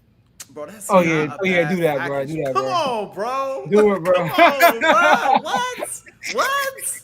But to piggyback what Joe said, Wemby and Ant are mega fans of Durant. Facts. And to keep them happy, you get a chance to play with Durant, bro. These teams are trying to do whatever to keep them happy at this point. So I get it to an extent. Facts. But like, man, You know what's crazy? I want to say You right this there. They real are quick. fans. I want to say this real quick. You know what's crazy? You know what crossed my mind the other day in regards to KD and Anthony Edwards? So from what I'm hearing, he's been nicking a lot of the trade requests from the Timberwolves. Like he's a big part of the reason why the Suns haven't accepted a trade request from the Timberwolves. He's been like, nah, I don't want to go there. I think there's a side of him. I think the city and all of that plays a part. He wants to play in somewhere that's in a warm weather spot. I also think there's a side of him that feel like he want Ant to be on his own in a way. Like he want Ant to, like, I don't want you to be attached to me. I want you to create your own lane, be your own guy. Because we know that like KD go to a team like that's KD. You know what I mean? They're gonna forever associate you with KD, especially if you win a championship. Aside of me, like I said, I feel like he like I want you to do your own thing. I want you to create your own lane. I want you to be Ant in Minnesota. And I think that's a part of the reason why he don't want to go to Minnesota. Bro, we gonna get a game 7. They over at 15. I was just gonna say this looking crazy so far. Or this could be reverse psychology. Think about it. If KD wants to go to Minnesota and they win, they went to the Western Conference Finals and he went to Minnesota. The Suns, they get to the finals and he go with the Suns. Come on. So he's saying like, I don't want to go. Right. So when he go there, he gonna be like, hey, listen, y'all can't say I never said I want to go here. And if he win the ring, he gonna get all this credit. That would be crazy. Probably reverse psychology. If he really playing a role like that, that would be crazy. And then you see Ant put on the story like, why he don't want me, man? The little Will Smith thing. I didn't see that. I did not see that. Yeah, he put on there like, he said, why? It's like 2-3 days ago, like, why he don't want me, man? The little Will Smith thing. So they may be doing some things, bro. They doing something, bro. Maybe because they mess with each other heavy. They mess with each other heavy. Facts. Ooh, that was tough. Before we let you go, and man, we gotta talk a little bit more about this game, man. You said OKC looking like they just not ready for this moment. Is they gonna call an offense? Oh, no, they didn't. Do you think they got it in them to come back and get back in this game? They only down 14 right now. I think they're gonna win the game. You still think they're gonna come back and win? They're a good second half team. Very true. That's true. Very true. They're a great third quarter team. So I think they're gonna win the game, but this momentum is crazy right now. They can't get nothing. Ooh. I don't know right now, dude. I don't know, bro. Halliburton with another trade. Oh my goodness, bro. Oh, then a block on Chet. But this is my problem with OKC, bro. Like, what just happened? Yeah. What just happened? This is what I was saying before the game, bro. They are a completely different team on the road than what they are at home, and I just don't. I get it to an extent, but it's a complete 180 from what we see in OKC, bro. And defense, the level, the intensity, their attention to detail, they just don't be there, and really like he just cook. You can't play with fire like this, bro. You can't, bro. You can't play with fire like this, bro. Man, Chad, I'm sorry. You gotta block that, bro. Yeah. At least get a better contest than what he did. Bro, you see how weak Chet is? You see how he just threw Chet with that shoulder? He is slim, dude. He definitely got to put on some weight and some muscle in the offseason. He a dog, though. He is a dog, but I ain't gonna lie. He got to put on some weight and something. He got to put on some weight in the offseason. Yeah, they down. Like you said, dip your shoulder into his chest. He gonna move. He definitely gonna move. Bro, Siakam. Okay, so you need to get a stop. Bro, it's not really that. They got 40 points, bro, in the first half. It's not 39 points. But they also on pace. The Indiana Pacers on pace for like 120 right now. Ooh! Oh, he just rolled up on somebody. What's the name? Ankle too. Lee Smith. He good. It's the NBA Finals, baby. We good. Yeah. You gotta get up. You gotta get up. Get that. I'm telling you, bro. Halliburton is okay. Yeah, he is. For sure. Like man. I practiced. I did what I could. You know. I'm like, dude, you sound. It's NBA Finals. You know. Hey, I want to be out there. You know, but not to bring my guy up, but you know what this remind me of, Joe? Who? NFC Championship, bro. Where Dirt Hurts had that knee injury. Everybody was talking about it going into the game. Bro, Hurts though. Took off the cast and But AJ, do you remember the interview after y'all beat the Rams though? They kept trying to talk about the injury. He was like, "I'm good." Like he never hinted that he wasn't good. Never That's hinted. true. His attitude about it was different than Halliburton's was for sure. That's what I'm For saying. sure, Like for sure. when he talked, they asked about him, and he was like, I forgot what he said, but he never hinted that he wasn't good. In fact, He stood strong. That's what I want to hear. Like, Oh my goodness. good D. Ooh. Yo, that was so they weak. clamping these boys right now. Exactly, bro. Oh, Holly should have just pulled that just now. Ooh, fade. Oh, I thought they called foul. Oh, he do look good out here though. Like he don't. He- Like I yeah, said, he don't okay. look hurt at all. He good. They must put them shot at him or something, but he good. Something. Look at Jay, him. what is he doing? Oh, good. Oh, my Oh my goodness. Oh, Oh my goodness. GG's, man. Siakam. He just flushed on J-Dub. Something nasty. Oh my First goodness. of all, J-Dub, he had a three open. I don't know why he didn't shoot it. And J-Dub, I had enough. He should have missed been had too, enough. dang. Oh my goodness. Oh, they got the ball up. That's so weak, bro. Like, now they all over the place, bro. They forcing stuff. Yeah. This is a horrible way to end the quarter. I think Pacers about to get another bucket too. Watch.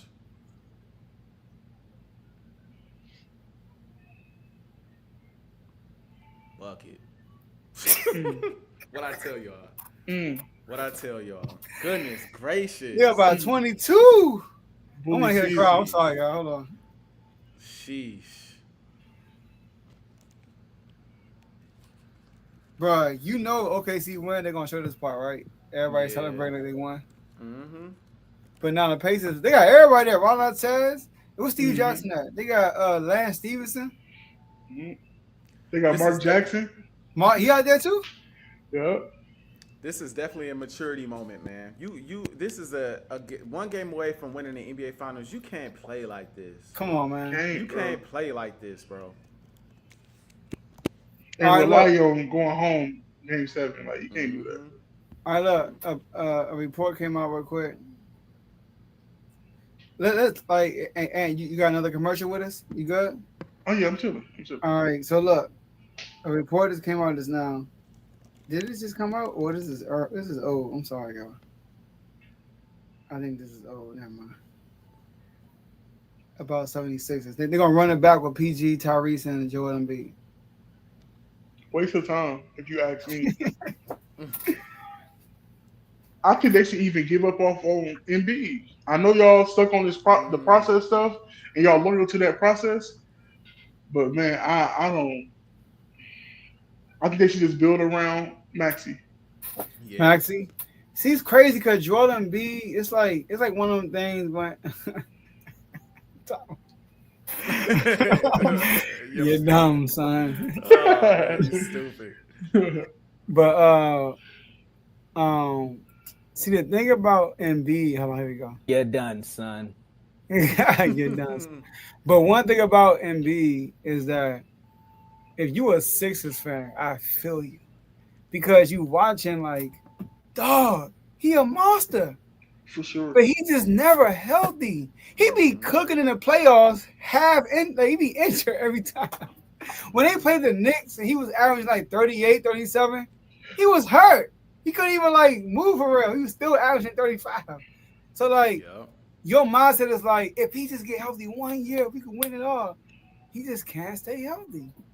You know? So I think I'm okay with them running back one more year because Maxey is still young. You did sign Paul George to a large contract. You had no choice for real. I don't think nobody's going to take up Paul George's contract right now. So I will run it back one more time and see what happens. And if everybody hurt, then you got to just blow it up. And like you said, build around Maxey. Keep Maxey, Trey Embiid, because hopefully y'all, even if y'all make the playoffs but losing the first round, cool. At least Embiid's value gets back up to where it was before last year. Because right now, his value is like, he out of sight, out of mind. Yeah. They were just hit with injuries as a team, though. All 3 of them got hurt. Jared McCain got hurt. So I could see them running it back. But, like, man, And I your don't brother know. said Embiid couldn't even blink his eyes. Yeah. Oh yeah, he did have one eye. He did have one eye. Yeah, whatever that what's He the had name was some, called? I yeah. forget what it was called. Yeah. Yeah. But All no, you're right, right. yeah, I'm man. with you, man. Definitely. Appreciate you for tuning in and coming on to the show today, man. Definitely appreciate your insight, man. Your knowledge. Yeah, It's come always on. a You pleasure, come on man. again for sure. I gotta come on football season when my Buccaneers make it to the Super Bowl again. So just let me know. You know Man. what? You know what? Since you brought the Buccaneers, let me ask you a No, question. no, don't bring up that playoff game. Don't bring up that Come playoff on. game. All right, let's see. Look. Oh, I want to ask you a question. No, for real. Stop. I do want to ask you a question though. Like right before you get off, the Buccaneers in the playoff game. I think AJ kind of told me how you were, but tell me how you were before, during, and after the game. So before the game, look, I'm not 100% sold on Baker. One game, Baker looking like he can be the best quarterback in the league. The next moment, he putting us in a hole. So I wasn't too sure on that. That's Baker. I didn't think that we was finna see Jaden have this miraculous rookie little playoff little magic. I didn't think that. I think we was gonna get y'all out the way. Like the first game of the season, but it was the first game of the season, and he did get a lot of experience throughout the year, so it was cool. I thought we was gonna win. But we got Todd Bowles as a coach. I just don't think that he should be our coach. His mind when it comes to situations pisses me off. He's a good defensive coach, but as a head coach, I don't think he should be ahead of us or he should be leading us.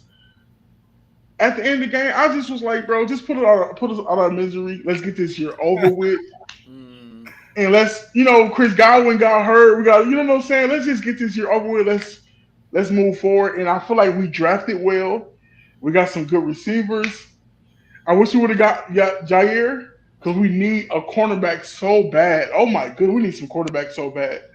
But it is what it is. Congratulations to y'all though. Jaden a dog, bro. Yeah. I think y'all should be good for a while with him for sure. I was telling Joe, I was talking to you before the game, and I was like, man, y'all ain't got nothing to worry about, man. Y'all finna get these boys up out of there. And you was like, yeah, I'm confident, but I don't know, man. They look good, bro. They look hot. You know what I'm saying? I'm like, bro, don't worry about it, bro. There's no way y'all gonna lose, And I remember him being like, man, what if they get to the NFC Championship? What if they get to the Super Bowl? I said, bro, they're not doing all that. Like, Commanders ain't was going back and forth, and I was passionate too, like. But the Commanders ain't doing all that. Like, stop me putting that in the atmosphere, bro. Like, stop me putting that in the atmosphere. Like, bro, I don't know. They look good. And then they came out and they beat Tampa.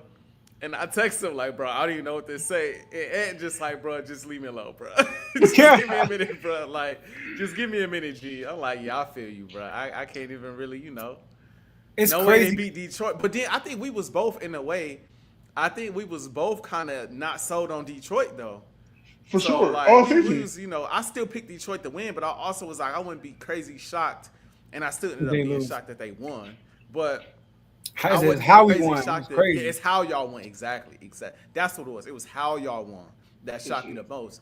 But yeah, they end up getting to the NFC Championship game. It was like, all right, bro, we gotta get rid of these dudes, bro. We have to. There's no way. Yeah, I told Joe, I said, I ain't gonna even lie. We could lose the Super Bowl. We can't lose to the Commanders. We can't lose to the Commanders, bro. I'll take a Super Bowl L before I take losing to the Commanders. Yeah, it would have been rough. Bro, I don't think this show would be still here if you Oh my god.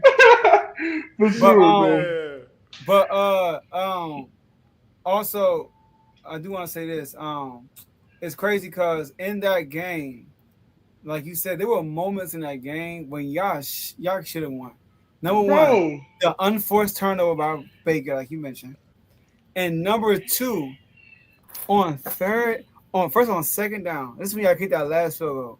On second down, your running back, instead of trying to go for the first down, he's trying to get extra yardage, and he tried to make a move. And because of that move he tried to make, he got stopped on a 1 yard short.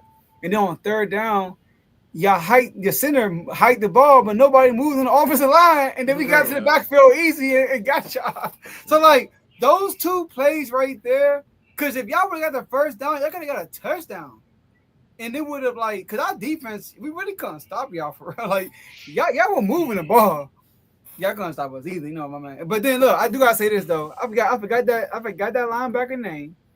When Jaden Daniels got stopped on 4th down, he got on Jaden Daniels' face and everything. And then on 4th down, when he ran it and he grabbed JD Five's towel. You remember that? I remember the play. I don't remember the linebacker, but I remember the play because you referenced it before. Yeah, on 4th down, when he ran it for a first down, he tried to grab Jaden Daniels and ended up grabbing his towel. And he held it throughout the whole play. And then after, you know, I might still got that clip. Hold on. Let me see if I got that clip.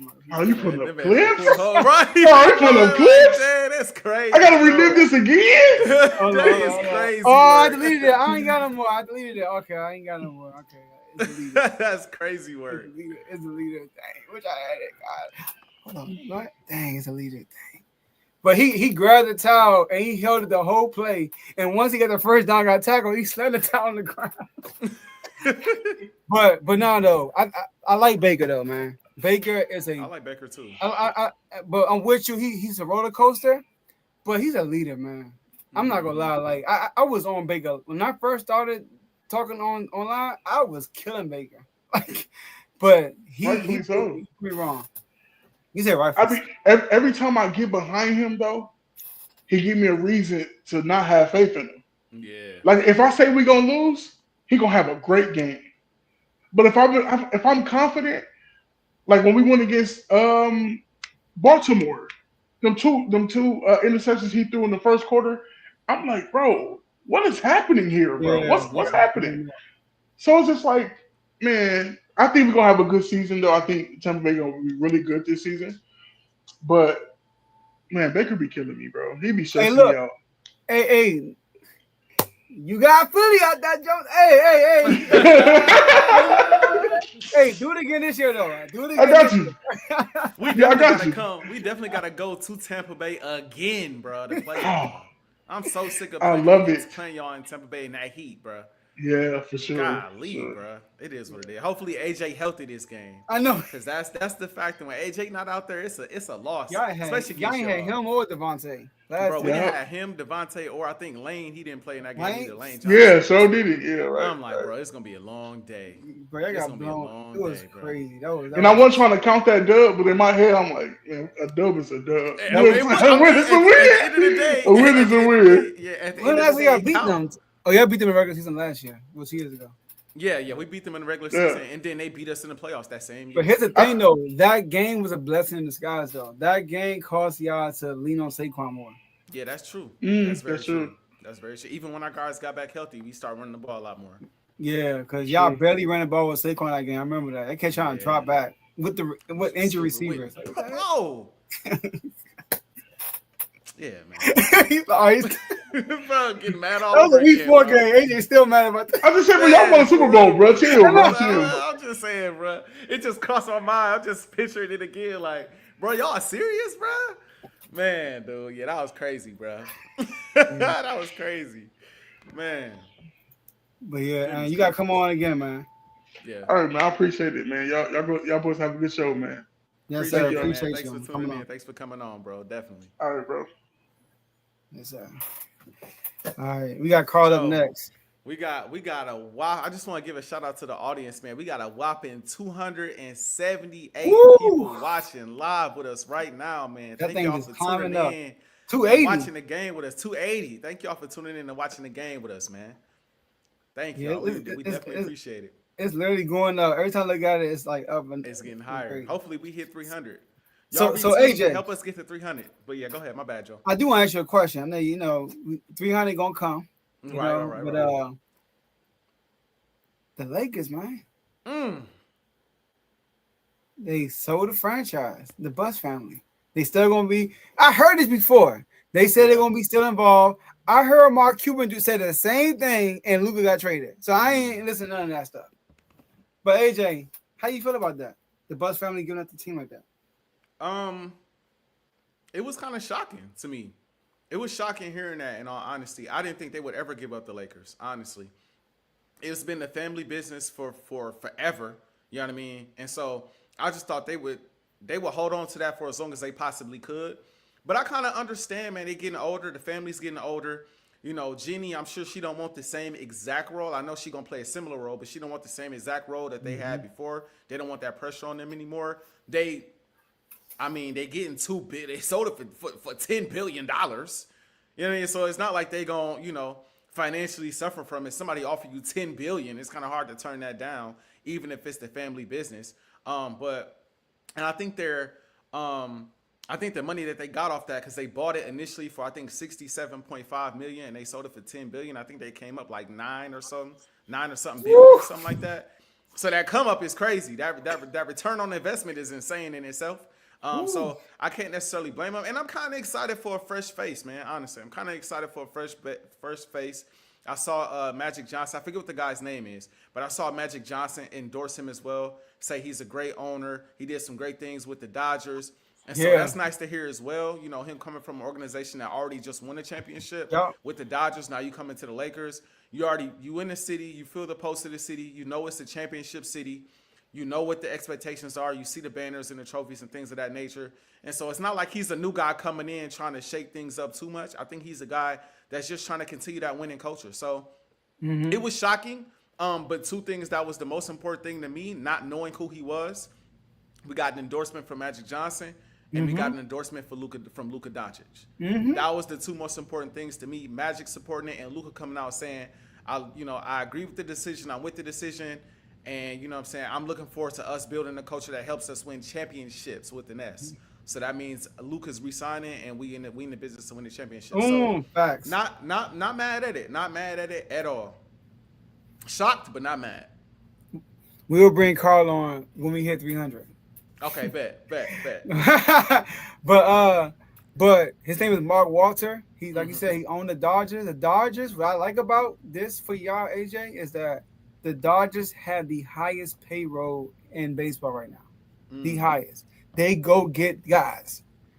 So they got a star-studded team that, like you said, is won the championship, and it's possible they can win this year also. Yep. So they went and got the best guy in baseball, Ohtani, which is crazy. On top of having guys like Mookie Betts, Freeman, all that stuff. So him being with the Lakers, a star-studded team type, not the stars.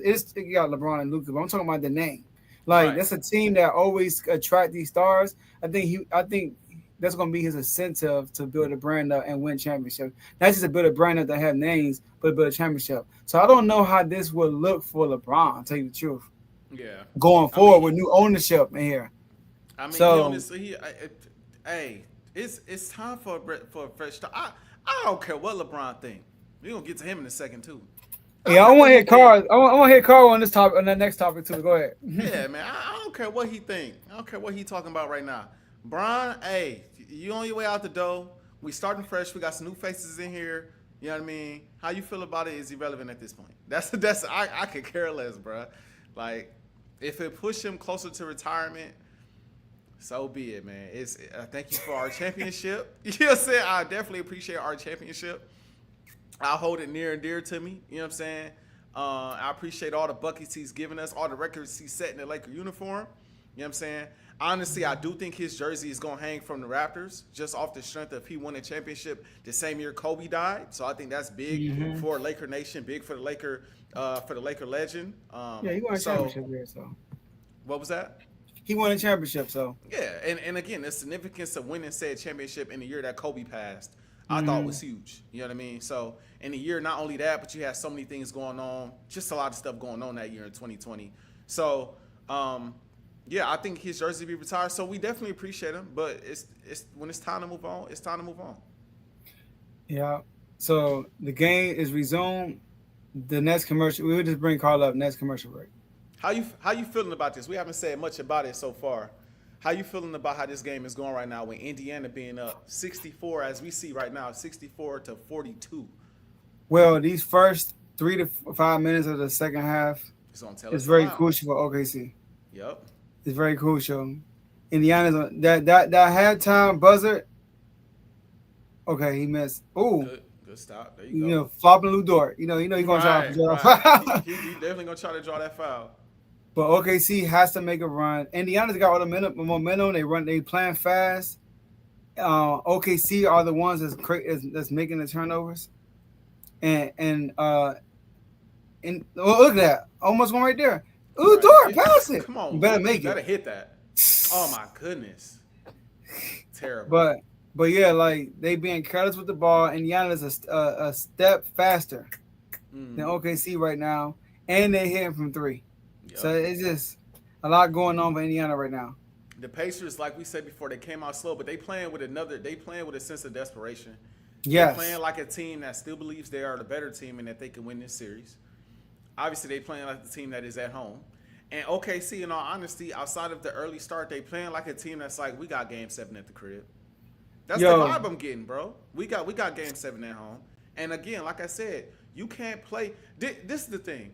I understand to an extent it kind of works to your disadvantage because when you give your all in the Game 6, if you lose, it kind of hurts you going into a Game 7. I always think back to the 2013 finals with the Heat and the Spurs, where the Spurs gave it they all in Game 6. And then, you know, we know what happened with Ray Allen hitting that 3 at the end and then going to overtime and all that. And it's like the Spurs, even though they fought hard in Game 7, you could tell they didn't quite have the same level of juice that they needed in Game 7 in order to win that series. I think about that, where it's like you have an opportunity to close guys out. You got to close them out, bro. And so Duncan missed an easy layup in the Game 7. Yup. I remember after he make that. Halliburton again. Oh, he missed that one. And then when he missed it, he was like, yeah, I remember like it yesterday. and everything. He was so upset. Like he knew that was the. Now you want to pass it right there. I would like you to shoot it, Lou Dort. But now they settling for a lot of threes right now too, bro. Coach needs to tell them chip away, bro. We not going. And it's the thing. They also don't shoot well on the road either. They shoot horrible on the road. Horrible. I told you coming to the series, they were the third worst 3-point shooting team in the playoffs. Yeah. Third worst. Yeah. But their defense holds them up though. Yeah. And like you said, they're really good at home. Like I remember Game 4, they shot terrible from the three. I think they only made 2 threes the entire game, but they pulled it out at the end. But you can't win games like that against Indiana. Like that's not gonna happen too many times, especially in Indiana.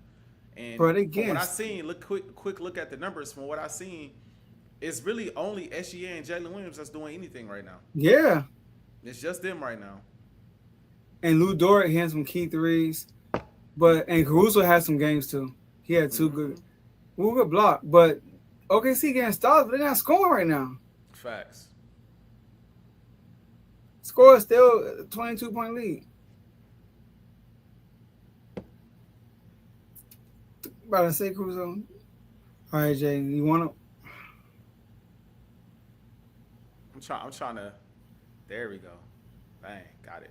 All right. What'd you say, Joe? No, I ain't say nothing. Oh, okay. And then, bro, they like. See, and it's the thing. If OKC just focused on chipping away instead of chucking threes, they notice the Pacers ain't scoring right now. They struggling.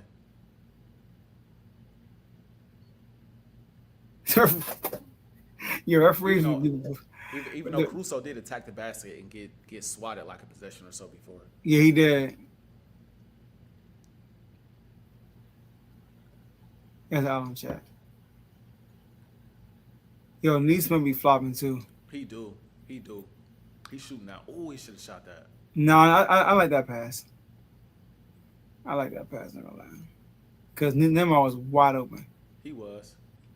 What you thought he was about to do right there? Slow down, OKC, and get a bucket. There you go. Slow down and get yourself a bucket, man. I know. Imagine if they would have scored twice. Yeah, it's an 18-point game. Now you can make it a 16. Indiana calling timeout. Get it down. Your goal if you OKC is to get this down to at least 10 points by the start of the fourth. At least. They better foul and watch. Swing it. It's awesome. Contested 3, bro. You don't have to shoot that. Dort shooting them too. Yeah, these boys looking like they're not ready for this moment, Joe. 1 for 16 from 3. Bro, it was literally, like I said, this was the same story of game 4. Same story, bro. I don't know what it is with them on the road shooting threes, but they can't make nothing on the road, bro. Oh yeah, they made 3 the whole game. Bruh. They was shooting 2 of 16, I believe, to SGA hit a 3 at the very end. Yeah. That's another reason why that 3 was like big, because they couldn't make a 3. When he made that 3, I was like, yeah, they about to win this game. Yup. All right. Look, Halliburton be selling like a mug, bro. He is. Oh, good give and go. Good, yup. Good give and go. Wow. Okay, see, called timeout first. They have not scored a bucket to start the half, bro. It's been 4 minutes. It's been 4 minutes. No buckets from OKC so far. All right, Man, they getting blown out the water, man. This, I ain't gonna lie, Joe. This game over. I don't know, man. We're gonna see. But let's get the next guest up. Go ahead. For sure. Go ahead, AJ. Go ahead and do your thing. Oh yeah. You the host. CTC, Carl popping on Unfazed for, I believe this is the first time, if I'm not mistaken. Shout out to him, man. Shout out to him. I don't think so. Not the first time? Okay. I can't remember. I hopped on for something. I think it is your first time. You feel? I ain't come off like a Ravens out of the time. Ravens and Eagles. You did. Oh, okay. Sure came on for something. Yeah, you I did. cannot remember. Well, welcome, man. Welcome to the show, man. Appreciate you for coming on today, man. How you feeling about this game for starters? That's the reason why I'm on here now, because I told Joe in the text message, the way this game going, I might be cutting it off soon. I feel you. Hey, AJ, we said we'll get him on when we hit 300. We got 312, baby. Yeah, man. I'm saying, man, shout out to us, man. 300 viewers. Again, thank y'all for tuning in, man.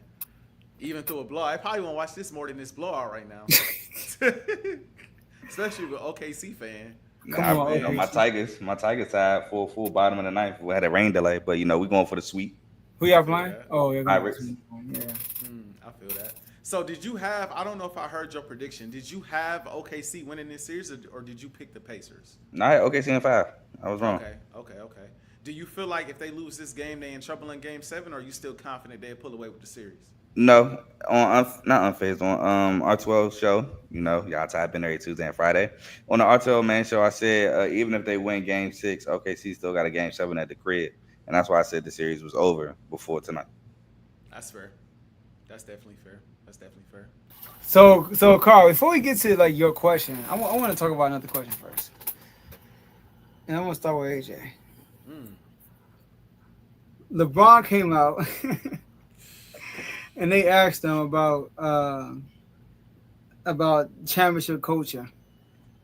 How y'all felt about that comment about LeBron saying he don't understand why the NBA is very hard on players that don't win championships and stuff like that. His comment, I wish I had a clip for it.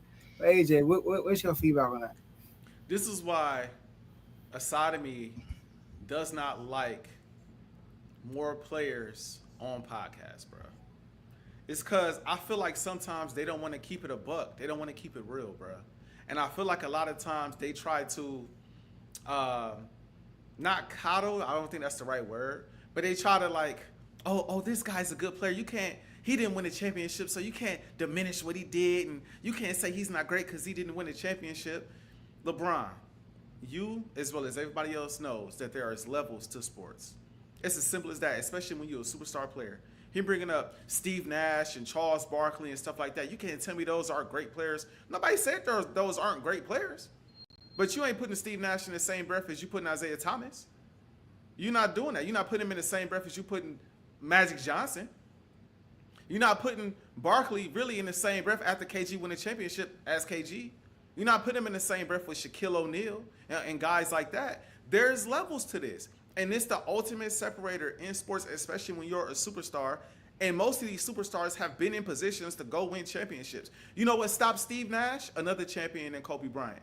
You know what stopped Charles Barkley? Another champion in Michael Jordan. At the end of the day, there are levels to it, and those are the deciding factors. So LeBron knows this better than anybody because he knows if he'd have stayed in Cleveland 9 times out of 10, he wouldn't have won a championship.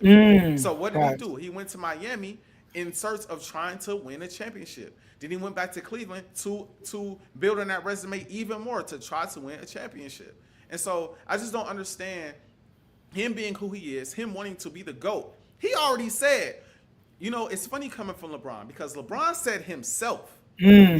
you know what stamped him as the GOAT? I The wrote 3-1 that down. comeback. The 3-1 comeback, he felt like stamped him as the GOAT. You know what also helped stamp him as the GOAT? The bubble championship. These are things that LeBron has said. He didn't say, man, when I passed Kareem, I felt like I was the GOAT. Man, when I, dropped 45, 15, and 5 on the Celtics, I felt like I was the GOAT. Man, no. He pointed to championships, big-time moments in the NBA Finals where he captured the ultimate goal, and that made him the GOAT because he can't have an argument with other greats like Kobe Bryant and Michael Jordan and Kareem and Magic. Without those championships, you're not even in these conversations. So these boys getting smoked, y'all. They I feel know. like 30. they getting smoked, bro. I don't know, Oh man. my This game probably gosh. over, bro. It's definitely looking like it's over. SGA like just break the mid range jump. Like, hit Yeah. the left side, the back of the rim. It's looking rough. But yeah, man, that's really it, man. I don't like how players. I understand they play the sport. They know these guys. They have a lot of personal relationships with these guys. Steve Nash is his co-host who doesn't have a ring, right? And so you play with these guys. You played against these guys. You know how great these guys are. You know better than us because we're not on the floor with these guys. We're not playing with or against these guys. So they know better than us what greatness is and what's not. Obviously, it's a team sport. You need a team to get these things done. I think some people have been in bad situations, right? I think some guys are great enough to win a championship. It just didn't happen. But that's the business of sports. That is the world of sports, bro. We can't get to a place where now we taking, not credit away, but we acting like championships are nothing. Like, come on, bro. Championships are a big deal. So I just think he's tripping, and I honestly think, and if I'm being brutally honest, I think that he knows he's probably gonna retire with 4 rings.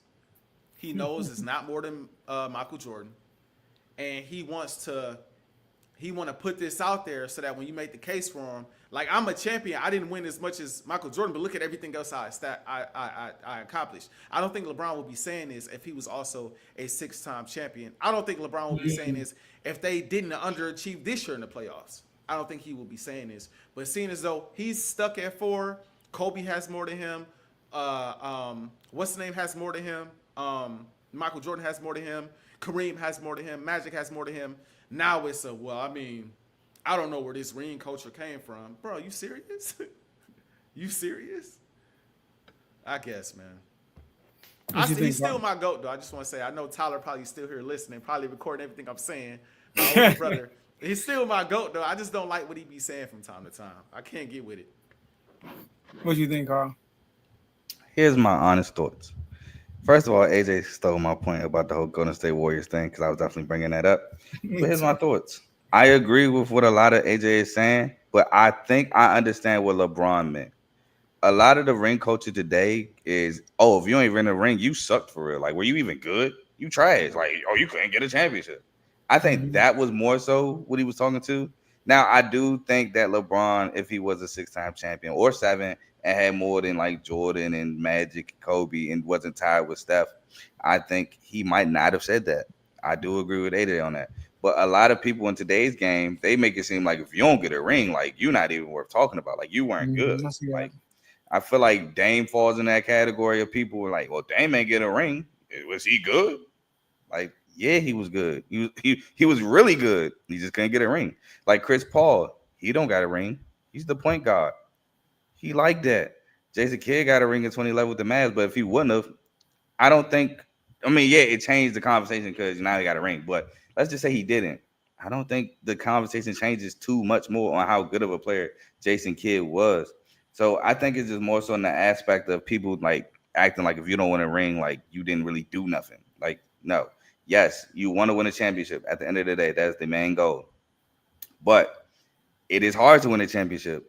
A lot of good to great players don't win championships. Patrick Ewing didn't win a championship. Karl Malone and John Stockton didn't win a championship. Gary Payton didn't win a championship. It's a lot of good players to great players, like you said, Charles Barkley, that did not win rings, but that don't take away from how good they are. But I think in today's culture, a lot of people like to take away how good they were because they did not accomplish a championship. See, Number one, I think he said number one. Steve Nash is right there. Number one. Let me say All right. this real quick. My bad. I didn't Go know I ahead. was Go ahead. muted. I think LeBron needs to stop paying attention to the trolls, bro. Cause nobody in their right mind is saying, you know, Steve Nash wasn't good, or Allen Iverson wasn't good, or Karl Malone wasn't good. People who really know basketball say they were great players, but you can't put it. It's a certain cap to it. You can't put them in a certain room with guys who like carried their franchises to championships. But I do get you. And to your point, Carl, I do want to say, I did hear Stephen A. say something pretty ridiculous the other day. He said Giannis will be an underachiever if he only wins one crazy, championship. Yeah. That's the type of stuff I do kind of like, bro. Come on, Stephen A. Bro, like. Stephen A. Like I think he realized it, but he don't pay attention to it enough. He don't understand, or like I say, he does, but he don't. I don't. It's almost like he don't care at times. He has the power to push narratives. Like he has the power to push narratives. And Unfortunately, when you push a narrative like that, yeah. And when you push a narrative like that, I mean, come on, bro. Like Giannis may never win another championship, but he gonna have more than more than Karl Malone, Stockton, Ivo, Barkley, and you're gonna have MVPs and Defensive Player of the Years and a whole bunch of other stuff that makes his resume what it is. But we're not gonna be able to say he's Kareem or Time out. hold on. or Olajuwon. I want to say this. Go ahead, Joe, but I want to piggyback off that real quick. Go piggyback. You can say he not Kareem, but Giannis did the same thing in Milwaukee as Kareem. Kareem only got one in Milwaukee. He went to LA and got the other four. Giannis stayed in Milwaukkie. He could have left. He stayed down. He stayed loyal. And he also got Milwaukee another ring that they haven't got since Kareem, which was in 71. So that's true. That's he didn't have I think, was it Oscar and Kareem, or am I tripping? Oscar and Kareem, but Kareem was the guy though. I understand that, but who was his Oscar? Who they had a team. Giannis? They had a team. They had Drew Holiday. They had Middleton. What's the name? They had a team. They had Middleton and Holiday, but it wasn't good. But Oscar wasn't the same though. He wasn't the same as he was back when he having triple double. He wasn't that Oscar. Talk about not the same. Middleton injury prone. Not that year. I think he was coming off an injury. No, that's playoff year. That playoff run. He was healthy in the playoffs. He was healthy in the playoffs. No. I said coming off an injury. Was he not coming off an injury coming into the playoffs? But probably, I don't know. But in the playoff, he the reason why they beat the Nets. No, I get it. Giannis had points, but he closed out the Nets. Middleton. No, I understand that. But real quick though, y'all don't think if Giannis only win and run the ring, his career is under achieved expectations? No. It's hard. Especially, hold on. What expectations do you have? Y'all don't think? First of all, Giannis is regarded as the best player in the league. It's him and Jokic. People flip flop with him and Jokic. And you telling me that he's only gonna win one ring his whole career? If I would ask you, how many rings do y'all gonna win? You might say now because but when he won his first ring, I asked you, how many rings you think gonna win? One. I'm like, no, he's not gonna win one. He's gonna win more than one. Like Jokic. If Jokic only wins one ring, I want to go ahead. That's not underachieving based on his talent and everything. I think for in the case of Giannis, I think his situation matters, and I think how he came into the league also matters. Thank you, because I was going to pick it back. That's how I was going to pick it back. Same way he can't lead like that. That's fair. But like Giannis, like I remember the day the Bucks drafted Giannis. That was going there. Thank you, AJ. I'm from Milwaukee. Cats in Milwaukee was like, Antetokounmpo. What are we doing? Like, because that's exactly where I was going. Like, what is this? Like, what are we doing? So it's like he came into the league already kind of, young, raw, wasn't really expecting to do much. In my opinion, I understand the talent he is now. If we look at it now, but if we go back to when he was drafted, thank you. How you look at him then? I think most would say he won 2 MVPs. That's different. He's won 2 MVPs. Defensive Player of the Year. He's won brought the first championship to Milwaukee since y'all said 1971. I think most people from Milwaukee will look and be like, Giannis did way more than I expect him to do in comparison to we expected a lot from LeBron. People No, expected a lot right. from Jordan, not as much as he ended up doing. He overachieved as well, He but people overachieved. expected a lot from Jordan. People expected a lot from Elijah. You know what I mean? I think the situation is different. No, I'm with you. If we're comparing to expectations when he first came in the league, he overachieved. Like we talking about like overachieving. This is probably the biggest gap of overachievement in NBA history. One of them. But we're talking about what he is as a player now. One championship is underachieving, bro. I'm sorry. No, It is. I disagree. How? Severely. Because one, you got to look at again where he is at and what he has done. He's made history. He has the MVPs. He has the defensive player of the years, and he did it in Milwaukee. He stayed loyal. He didn't leave like some of these guys. He didn't leave like a LeBron. He didn't leave like a KD. He stayed down with Milwaukee, who has a history of not even being good. Like let's be honest. Milwaukee does not have a history of being good, let alone getting to a chip. The last time Milwaukee's been good without Giannis was what? With Brandon Jennings losing in the first round? Yeah. I think the highlight of that was what? Before that was what? Ray Allen losing what? Second round to what? Philly, I think. Or him and AI was going at it. But look at that. Look at the year, the ranges of years those are. I think Mike Red made the playoffs like 1 year. But here's the thing though, is Giannis and we all see Giannis potentially being close to a top 10 player, right? Yeah, I don't know. Okay, I legit don't know. Think about all the all-time greats. They all have multiple rings. All of them do. Literally, okay, name them, and we'll see if they had large expectations coming into the league or not. Because a lot of them had big expectations coming into the league. I get you. I get you on that. We're comparing Giannis for when he first came in the league. I'm with you 100%. But we're talking about Giannis today, bro. Giannis got one another ring, bro. I'm sorry. I also think again, like the context matters. It's more so on the Bucks than it's on Giannis. When you look, bro, like Duncan didn't win championship. You said what? But he's loyal. He don't like. You gotta think about this. I can understand why everybody like he's stupid. Why he loyal? You gotta think about this is the team that took a chance on him when nobody knew who he was, and they let him develop and built him up. Like some people just that means more. How about Giannis getting rid of his coach and bringing in Doc Rivers? What about that part? Okay, so I ain't saying he's flawless. Yeah, exactly. Everybody make mistakes. He's flawless. Like he's made some mistakes. Man, but I also think. Go ahead, AJ. My bad. I was gonna say, but I also think the Bucks are more at fault because at the end of the day, they make the ultimate decisions. They traded for Dame, and Giannis didn't know. They didn't clear that through Giannis when they traded for Dame. They just traded for him. Now I'm not mad at. I wasn't mad at the trade. I thought that was a championship. But Dame, since he got here, and got to Milwaukee, ain't been the same, and he hasn't been able to stay healthy.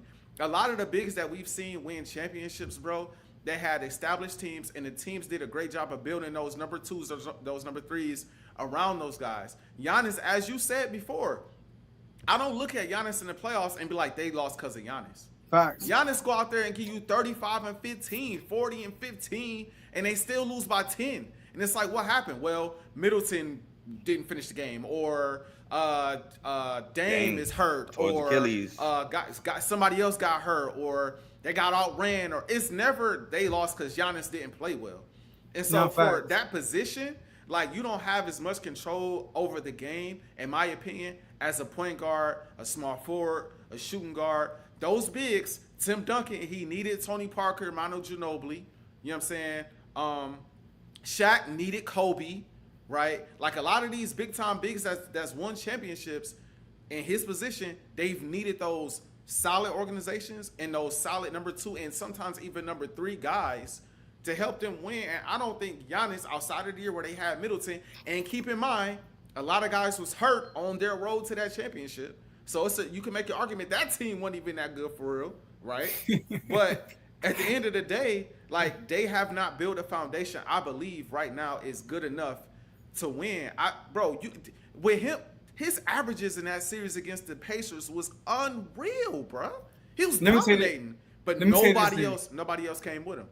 Let me say this then. Although Tyrese Halliburton had the game winner on him, but let me say this though. That's true. Let me say this though. If he stays with the Bucks, and the Bucks do a poor, y'all. They coming back. They started coming back. They started coming back. 19-point game using an N1 jumper. Mhm. If Giannis stay with the Bucks, because obviously we can't just.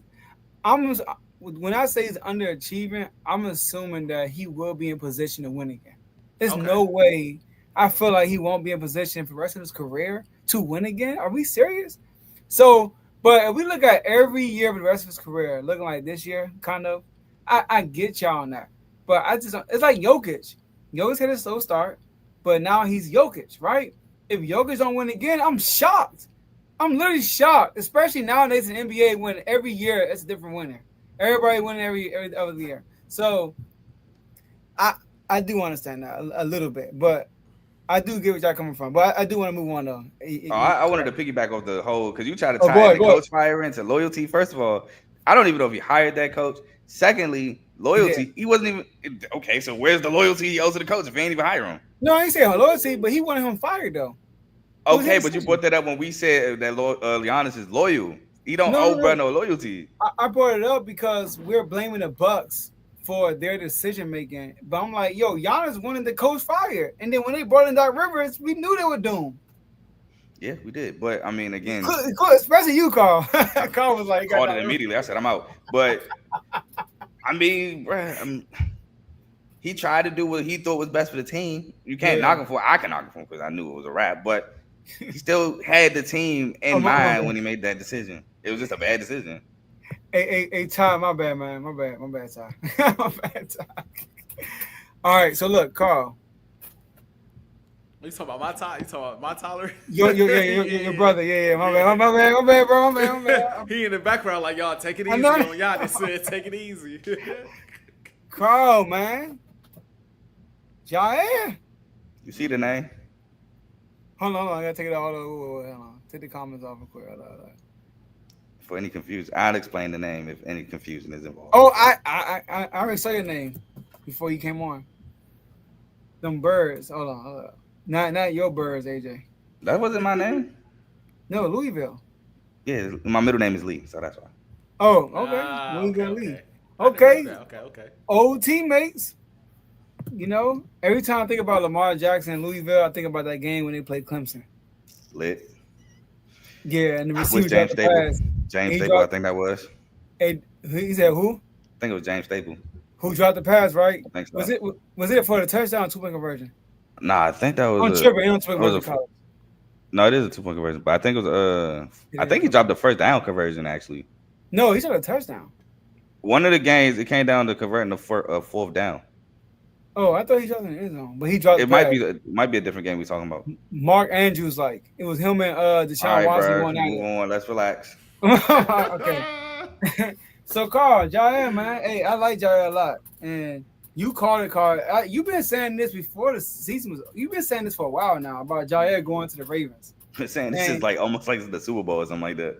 Yeah, you've been saying it for a while, and he's a free agent this year, and he signed with his dog Lamar Jackson. Hit up the GM and say, "Yo," hit up Eric and say, "Hey, I need you to go get my dog," and he did. Carl, what's your reaction on Jair being a Raven? I tried to tell y'all. That was my reaction, literally in the chat. I tried to tell y'all what was gonna happen. I saw that the Packers. I thought it was gonna be a trade, but hey. The Ravens held water, the NFL held water. Thank y'all for that, for not making a big deal to make the Packers want to trade him. He got cut, and then I knew it was a wrap from there. Lamar said, "Get him," so I got him. EDC said, "Bet." Yeah, Ty Wildin, bro. Like the boom. I'm sorry, bro. Look at AJ. Hold up, bro. Hold up. Even I ain't gonna lie. I 2,000 Ravens. Well, no, we might. I'll hold off on that. But yeah, LOB right away. But my bad. Yeah, that's why I said leading the boom. But yeah, I told y'all. And I'm happy because now we got a bona fide corner, a vet that's going to help Nate Wiggins, our young gun. And then all-pro Marlo in the slot, another thing I've been calling for years. And when it happened, he made all-pro.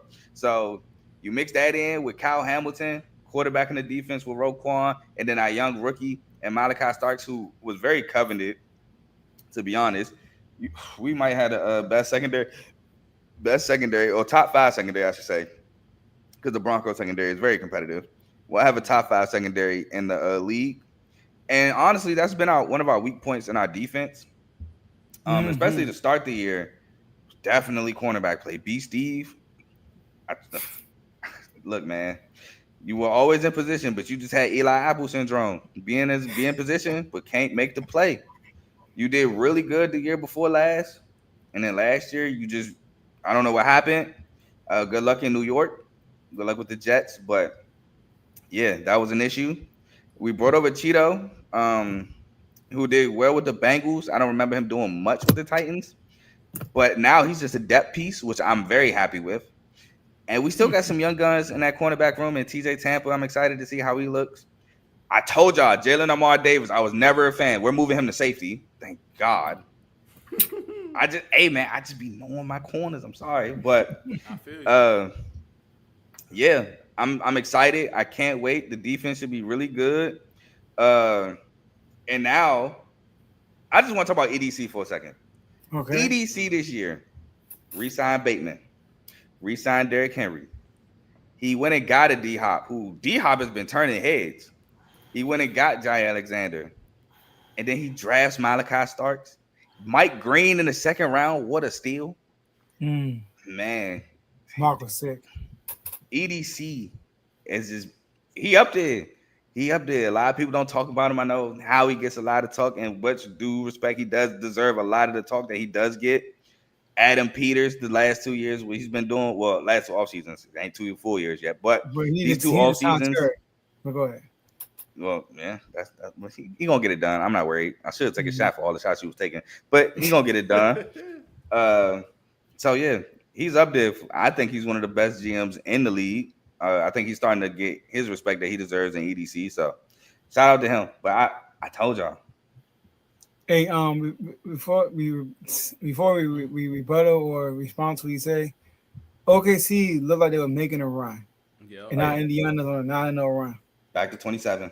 Back to 20, yeah. 84 to 57, man. These boys are Yeah. done. They might as well pack in. If I'm coach, I'm probably not even putting the starters out there in the fourth. I'm not gonna lie. For real? I'm not even giving. Yeah, I might be with AJ. Hold on. Okay. Look, Lou Dort's hit a 3. If you get a stop right here and get another bucket, you gonna do this? You gonna do that? If they score another bucket before the end of this half and you go into or before the end of this quarter and you go down 26 to start the fourth, I'm not giving them no fourth quarter minutes. Dang, you gonna just throw the right for 3? Like Yeah, I'm not. Yep, Obi just hit a 3. It's over. You about to be No it's tick. 27. I'm You about to with go AJ. down 30. Then. Are you serious? They're gonna just give it up like that? It's over. We got game Yes. 7 at the crib. Hey, Get ready, pack it crew. in. Get in there. The last thing you want to happen at this point, now you think about injury, you think about health, you trying on, to make bro. sure your guys are fresh. Clank. They're gonna be fresh regardless, man. When game 7? Sunday. Game 7 is Sunday. They got plenty of time. They be straight. Man, shoot, that extra quarter off make a difference. A quarter off to sit back on the bench and watch your team get ran at like this. Shoot. Now, if Obi would have made that, then I was with you. Now, Oh. let's go. Look. Let's Sit go. down, bro. It's All over. right, something else. It's over. I don't think that over, counts. Bro. I don't think that counts. Shout out Ben Bruh. Shepard, University of Belmont, but I don't think that counts. Bruh. That's crazy. Well, my dad. made I it. told you, bro. Hold up.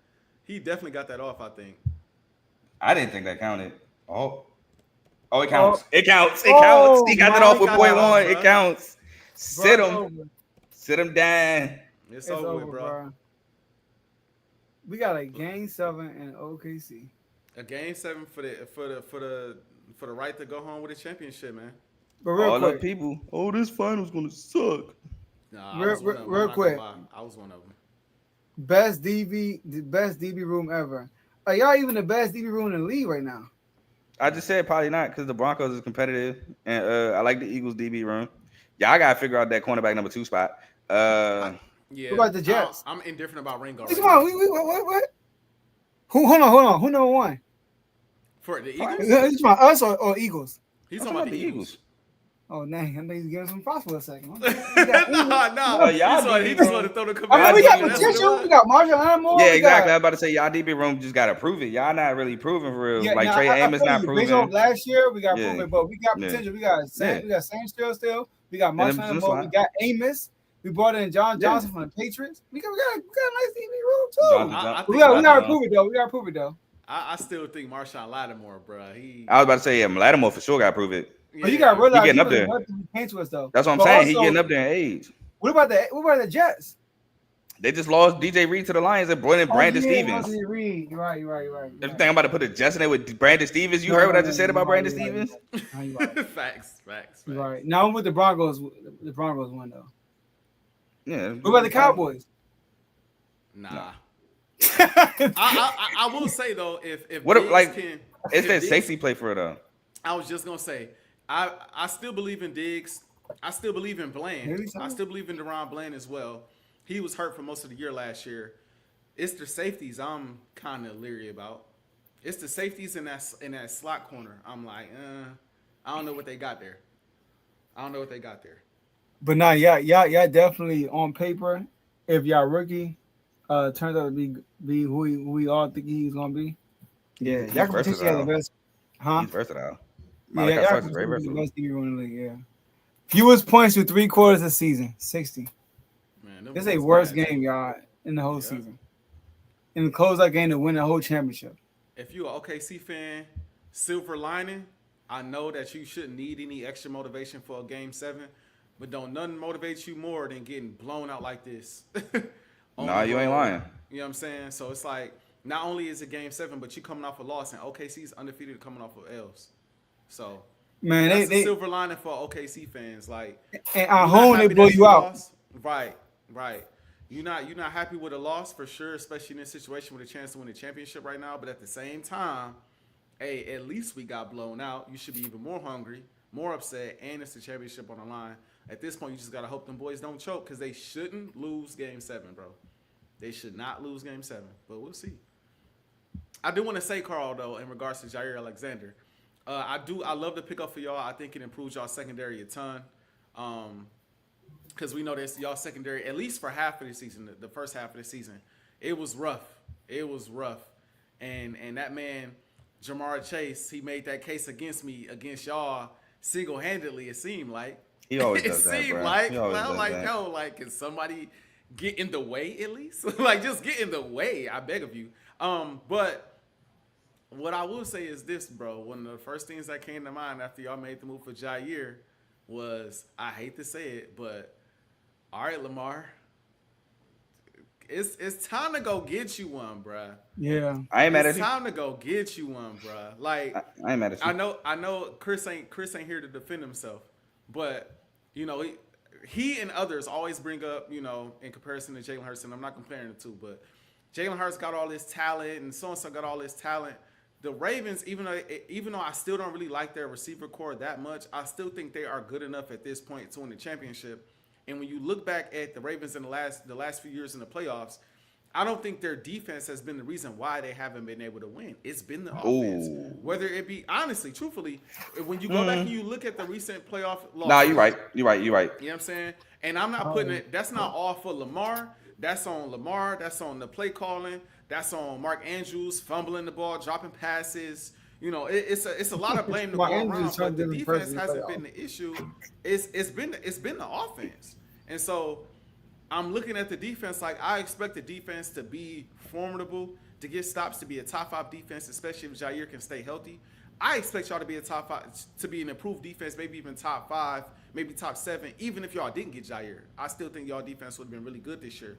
But now with Jair, it should be one of the best in the league. Offensively, they got to carry that momentum from the regular season into the playoffs. I feel you, and I agree. I agree a lot because remember, if y'all remember after the Bills game, I told you I was ready to blame 100% on that game on Lamar Jackson until the fourth quarter when Mark Andrews showed us behind. But That was crazy. I will say this: a lot of people forget that Zay Flowers didn't even play in that Bills game. That's facts. That's facts. That's how good Lamar is. Like they just imagine another quarterback going there without their number 1 receiver. That's immediately. Actually wrong. My bad. Right. I knew it. I knew it was coming. I knew it was coming. But that's Hey, that's why I immediately said I the ain't excuse comparing for the the two. quarterback. Right. I feel you though. No, for real, 100%, It is 100%. though. It is. And he balled. He led the comeback with Rashad Bateman and Isaiah Likely, who should be tight end 1, hopefully. But yeah, he led the comeback with Rashad Bateman, Isaiah Likely. I think didn't not Deontay Hardy. I can't remember his name. Some guy, Anthony Miller caught some passes. Who he's been outcast. He was the first round pick with the Bears, but he didn't really do much. He got some passes. Like, bruh, Lamar really balled that second half, and it got it just seemed like people was like, all right, cool. The second half he balled, but what about that pick and what about the fumble? And I'm like, all right, cool, I give you that. But when the same thing in reverse happened in that Bills game where Lamar balled and it was a lot of drop passes, a snap over his head 20 yards. Nobody was trying to hit that.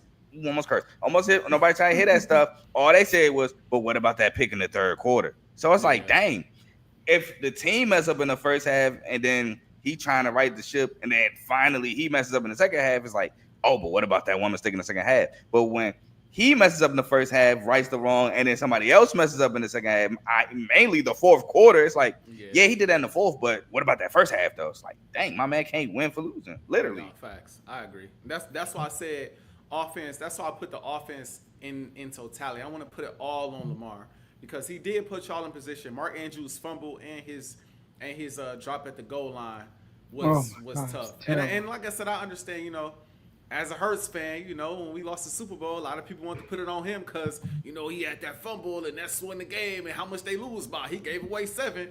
But then when they came back and won the Super Bowl, man, the defense won him that game. He shouldn't even be MVP. It's like, yeah, all honestly, right. Okay. I honestly put y'all right. Super Bowl on Mahomes just only having one incomplete pass in the second half, which is ridiculous. And the one incomplete pass was a throwaway. That was insane. It was here's my thing, though. I thought about this. I said this on the show earlier, Carl. So when you rewind, you would hear what I said. But, like, I was thinking about this literally today, Carl. So the media kills Lamar, right? The main media, like ESPN, all the people. They don't want to be wrong. They don't want to be wrong at how they throw my dogs to the move the receiver and running back. Yep. Yeah, I know. They kill Lamar. And I think because of that, our community is more light on Lamar. All right? I think, like, our community, we're, like, not as harsh on Lamar because we understand the slander he gets in public eye. Then I thought about it. I'm like, yo, why does Lamar in the playoffs be having, like, his worst game of the season? His worst game of last season, Carl, was the playoffs. That was his worst game. Like, literally his worst game of the season. So, like, and then I don't know if you remember, Carl. You probably do remember. I think it was the AFC Championship game. He mentioned, like earlier in the season last year, they asked him about the game, and he mentioned how he wasn't like, he was anxious. Like, he was more like, I think he said jitty or whatever. I was about to say probably jittery. Yeah. Jittery. That's what he said. So I do feel like he be pressing, bro. I feel like he got this mindset where it's like he knows what the pressure is on him. I'm not saying he's like nervous, but he's pressing. He put a lot of pressure on himself to win a Super Bowl because he knows what the narratives are out there for him. And he has to he has to get a Super Bowl this year, bro. I'm not mad at that. Like, if he don't get a Super Bowl, bro, then it's gonna be a running thing. Because I really feel like if it was any other QB in our community, he'll be known as a choke artist. If it was Dak Prescott doing what Lamar did, he would know the choke artist. If it was Jalen Hurts doing what Dak did, they said that. If Jalen Hurts will be doing what Lamar's doing, we'll be on Hurts' line. I can't but go because there. It's Lamar Jackson, can't go there. We kind of like lighten up the blow because we know how good he really is, but he's different in the playoffs. I don't know. Bro, the whole offense is always different in the playoffs. That's why I don't understand. Like, from drop passes to missed field goals, all that happens for some reason in the playoffs. I don't get it. I'm not saying that Lamar does it because y'all know I be real about Lamar. I kill Lamar when he needs to get killed, but I also take up for my dog when he needs to be taken up for it. For some reason, in the playoffs, the Ravens offense just become prone to making mistakes. I don't get it. I don't know why. From the Zay Flowers fumble at the goal line where he tried to reach the ball, to Mark Andrews having most of his drops in the playoffs, to the fumble by Mark Andrews in the playoffs, who hasn't fumbled in like 5 years until the playoffs, to the drop at the goal line at the 2-point conversion. It's just in totality. Even Lamar trying to do too much and fumbled on the sack. Like, that's stuff that don't happen in the regular season. I don't get it. To snaps being, we had 2 snaps in one playoff game, 20 yards behind the line of scrimmage against the Bills the first time, that knocked Lamar out of the game with a concussion. So the offense in general just be prone to mistakes in the playoffs. I don't get it. Yeah, I'm with you on that, man. I just want to see Lamar take another level, man. And I do too, because I'm ready to. I think I said this I said this in the chat. I'm not gonna say it publicly until it's time, but I'm ready to put Lamar in some crazy conversations. Me too, bro. Me too. AJ, right? Put him in some insane Come conversations. on, Where man. it's like, bro, you serious? So I'm waiting on him to get that championship under his belt, because once he He just need a do, ring. Oh, bro, once he do, then we start looking at his career in its totality. Don't ask the question. All of the MVP. I'm not No, gonna no. ask. I'm not gonna do it. I'm not gonna do it. This That's one, the man. same. No, I'm I gonna say it thought Joe was publicly. about to ask the question. no, I'm not. No. Oh, Real quick, AJ. yeah. I want to take a step back real quick to the LeBron. I'm gonna blend these topics: the LeBron topic and the Lamar. That's you're about to do what I said. Don't do. No. I'm not gonna answer the question. The reason why in the NBA rings are very valuable is the same reason why rings are very valuable for quarterbacks. Because quarterbacks control a lot of the game. Right. So rings matter. Yeah. We all know Dan Marino was one of the best passes. I know a lot of us didn't watch him live, but Aaron Rodgers. Aaron Rodgers was probably is probably the greatest thrower of the football. Like far as like how it looks, pretty accurate. I'm still going Mahomes, but continue. Probably Mahomes in that comes too. But is he the GOAT? No. The only reason why Brady's the GOAT because he got 7 rings. Yep. Do he have the most MVPs? No, he don't. 7 rings. So just and in the NBA, a one player can literally change everything. Like the best player in the league, Jokic. If Jokic, any team he goes to right now, they're championship contenders. Boom, just like that. Boom. That's how it is, and that's how it is in the NFL. So Lamar, Lamar got the MVPs. Like Lamar got the stats. He's a duo threat. Like he's a legit runner. Legit runner, and he developed to a legit pass last year. He just needs a ring. He gets a ring on his belt. Lamar might be in top 5 conversations. I'm saying he's top 5. This is what I said. This is what I said. I didn't want to say it publicly, bro. But since you said it, we hear. I said if he win a ring, depending on how he win it, all the context matters, bro. But if he win a ring and he continue at this pace of like first team all pros, he's got MVPs, he's got the rushing yards, the rushing touchdowns. He had a season where he led the league in passing touchdowns. His passing yards be there. His receivers ain't never been amazing. Like that's top 5 to me, bro. Like if he wins a ring and he shows me he could do it one time at the highest level, just one time, it'd be hard pressed for me to put too many guys. And like it's gonna sound crazy, bro, but like I'd rather have him with the ring and if he continues at this trajectory. Again, it's a lot of ifs, but with all of that, I don't know if I'd rather have Drew Brees than Lamar Jackson. No, I don't know. Give me Lamar. I don't know if I'd rather have this one going to be like what? I don't know if I'd rather have Peyton Manning than Lamar Jackson. I'm just saying. I don't know if I'd rather have. I don't know if. Hey, I'm just saying. I don't know if because when you think about everything that you have to game plan for when you got to go against Lamar, if he's a proven champion now, he don't have as many rings as those guys. But I mean, if you had to. No, he got 2. Don't do that. He got 2. I get it. But that's sometimes that's why I say quarterback ain't always. I mean, winning ain't always a quarterback stat because P Manning in that game did get carried by that defense. But that game, how about that year? Like, I don't think it was the year because I mean he did get hurt and Osweiler did come in. He played, I guess, decent, but he wasn't paying, bro. He wasn't. He wasn't the same. All I'm saying is, if somebody said you got one quarterback to start your franchise, and Lamar's there, and he's proven he can win. Oh, give me Lamar. Ain't too many. You probably go Mahomes, you go Brady, you go Montana. After that, for me, it gets sticky. I'm going to refrain from refrain for what I want to say. After that, for me, as a guy who values being a dual threat, being able to pass and run, being a good leader, being a guy that's, hey, you got a game plan for him in a multitude of different ways. He could, like I said, his receivers ain't never been that great. I'm not taking too many guys over Lamar if he wins the championship in the history of the game, bro. I'm just not doing it. No, fact. Hey, Carl, the last year he played 10 games.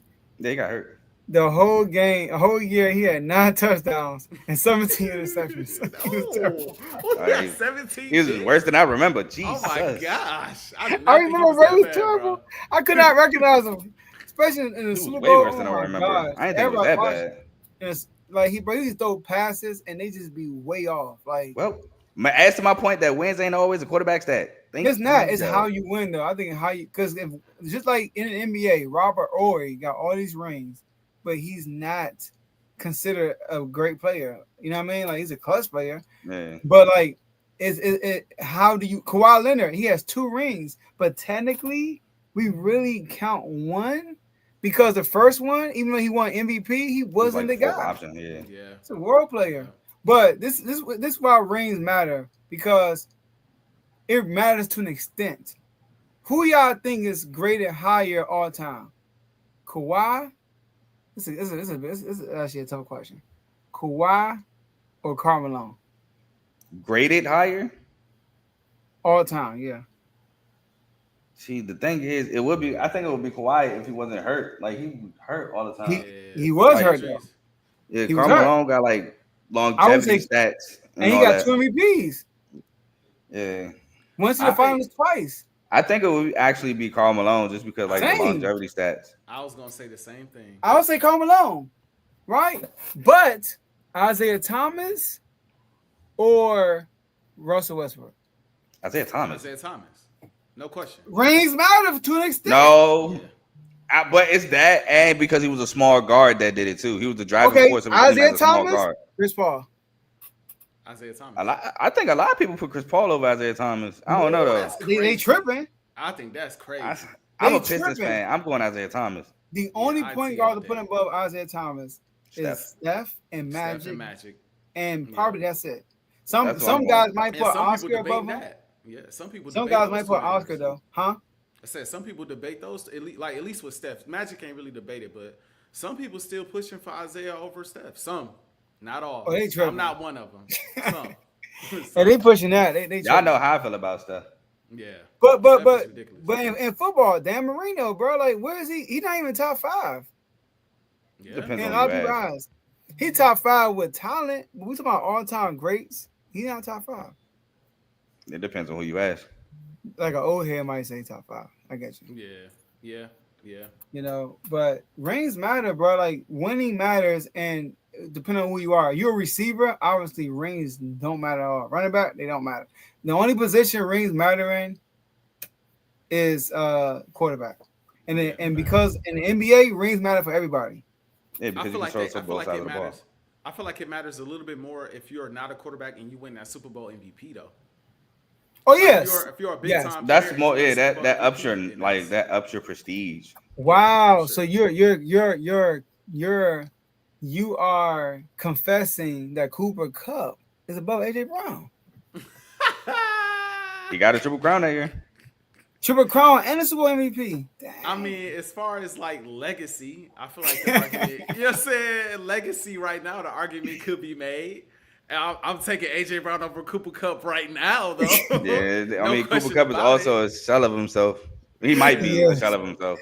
Yeah, you know, injuries he getting. Legacy wise, that Super Bowl MVP does carry a lot of weight. Triple crown and Super Bowl MVP, game winning touchdown, that does carry a lot of weight. I'm not gonna lie about that. He was the only one out there. They lost Odell for like first, second quarter.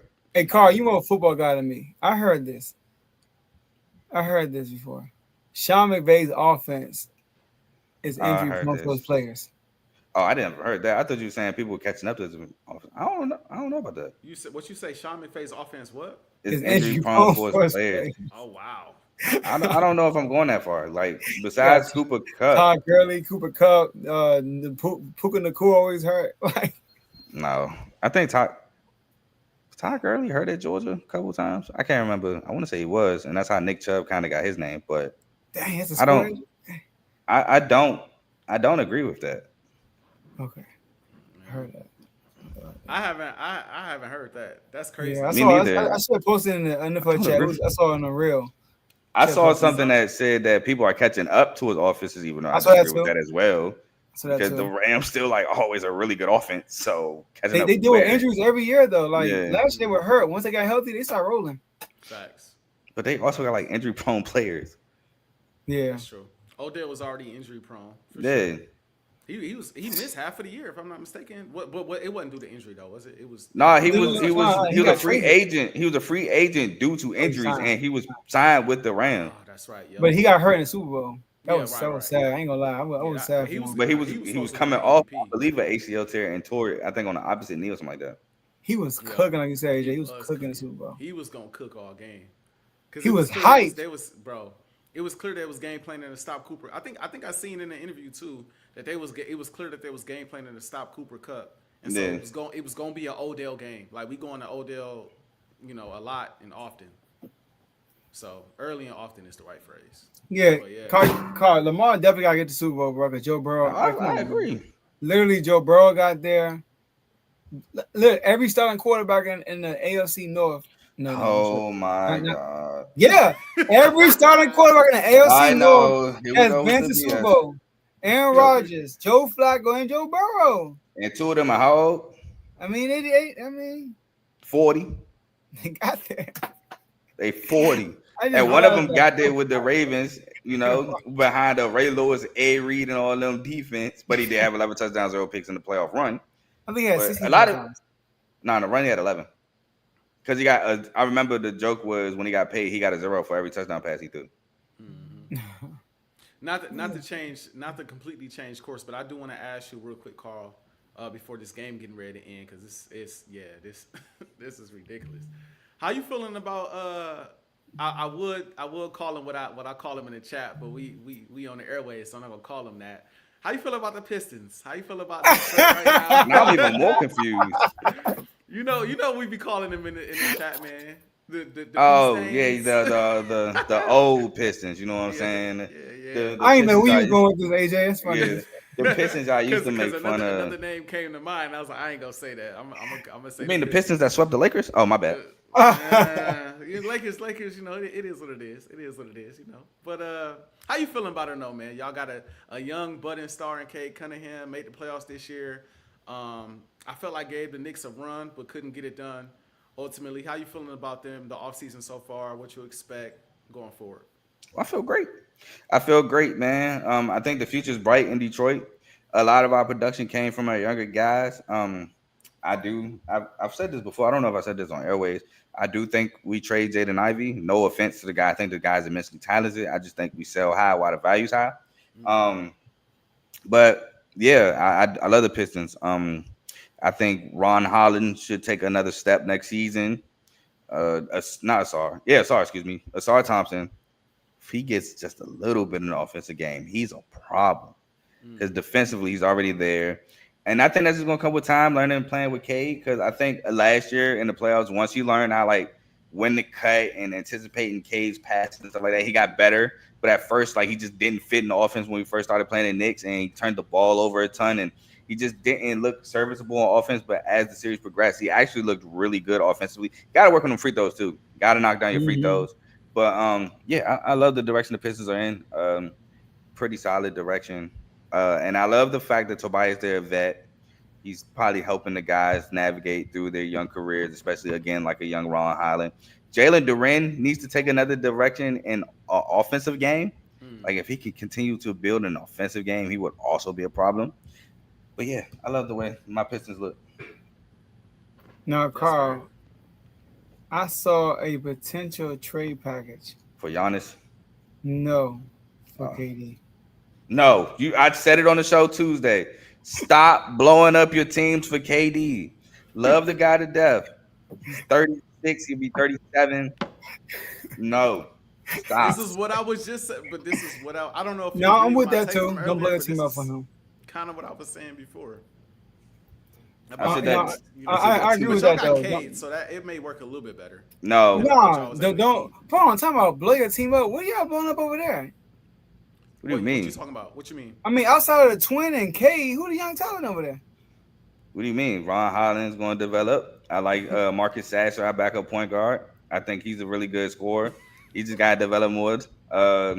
We got some guys now. Isaiah Stewart.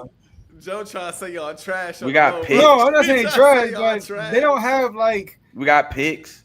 Malik Beasley, I think, is going to stay with us. He's not old. Malik Beasley, what, 28? If that. Beasley could play. Beasley could play for sure. If that. Okay. Yeah. And if we lose the twin, that'd be terrible. Like, I don't want to lose my future defensive player if he develops an offense for a guy that might be with us for another year or two. That's Oh, fair. man. That's fair too. That's fair. Hey, real quick, Ty said it might be time to look up again. Yeah. They said the get-in price is I'm about to- $1,100. I was about to say it's probably a band or better. Yeah, $1,100 for the get-in price. Game 7 at OKC. Yeah, I can see. But it. okay, like I'm thinking about your team. I'm thinking about a bunch of vets, Tobias, Dennis Schroeder. You know, I got some young guys. What's your big name? I can't think of his name right now. Not Isaiah Stewart. Yeah, him. K, you got, and the other guy. Malik Beasley is younger, and then you got to give up picks for KD. I don't want to give up those picks. No, I'm with you, bro. If you only teams like Golden State should try to get KD. Yeah. Guys are like got older guys in their team already. They trying to win now. Like that's why I'm not with the proposal they got from the Timberwolves. I like that proposal. You know, I like Rob Dillingham. I think he could be a good asset for y'all in the future. Well, for the Timberwolves in the future. But I'm not with blowing up my team for KD though. It's too old. You want to be able to last long in winning. Yeah. You know, so I wouldn't be mad at the Timberwolves getting rid of Rob Dillingham only because I'm really a fan of Terrence Shannon, and so I'm a huge Terrence Shannon. You were talking about him, and he got his opportunity. He balled. He should have played more in the regular season. Same thing with Jalen Clark. They should have played more in the regular season. Terrence Shannon was going to be a lotto pick before that whole incident in Illinois, and it turned out the lady was lying. Yeah. That's crazy, man. Super crazy. That's crazy, man. Like, they need to change that. They need to change that, but hold on, let me see. Say something, AJ? No, I didn't say nothing. Oh, okay. No, I didn't say nothing. 367 watching. Shout out to everybody who's watching live. Yeah, man. 367, that's a record. I think the last number we had was 100. Yeah, like 105 or 120 something something. like that. So Yeah. 367 is crazy. They definitely appreciate y'all for tuning in. I know this game ain't lived up to no hype, but I know. Got us talking football. Right. Got us talking football. So, but you know what I'm saying, hopefully we've been entertaining enough for y'all in this time while we sit here and watch this massacre. Okay. They got it down to 18. Okay. So, Yeah, with a minute 17 left. Carl, we gonna go ahead and let you go, man. If you got any last words you want to get out real quick. I should have gave all our guests last words. I did. I know, my right? fault, Tyler. My fault, Ant. It's all good. Thank y'all for having me on the platform as always. Secondly, the Tigers did not complete the sweep. We lost the extras 8-4, but we're still the number one team in baseball by 2.5 games or 2 games, whatever the case. Still the number one team in baseball. Shout out the Nats, man. They finally got a win. Charles and Wood. It's been 11 games of losing. You still lost the series to the Rockies, who suck. Who cares? We got a dub. I care because y'all still suck. But shout out to y'all. Next, I would like to say, my boys, reigning Big Ten champs. We did lose Caleb Glenn for the season on a torn patella. That sucks. Hey. He just transferred in from Florida FAU. Was supposed to be our 3-ball shooter. That's really trash. But hey, we'll still probably be Maryland, so we're good there. I will be live tomorrow. I didn't go live today because the storm knocked out my Wi-Fi twice, and I got nervous. I was like, nah, I don't want to be on live. And then, boom, my Wi-Fi get knocked out again. So I'll be live tomorrow. I told Joe this earlier. Going over the Big 12, my review of the Big 12. Spoiler, I did get half of the Big 12 championship game correct. So make sure y'all tune into that on my channel, CTC, Carl Talking College. But yeah, we move on to Game 7 because OKC just did not show up to play today. No, they didn't at all. Man, they didn't. They're gonna be locked in on this game. They bet. I mean, I need them. 7. They better be. I You need get a them. Game 7 in the NBA Finals? When's the last time we had that? Also, shout out to DC Defenders for winning the UFL championship. Oh yeah, true. Shout out to DC. Last time we had it was 2016. 2016 Finals, and then before that it was 2013. 2030. Yeah. Yep. Or was it Before that was 2014? 2010. I want to say.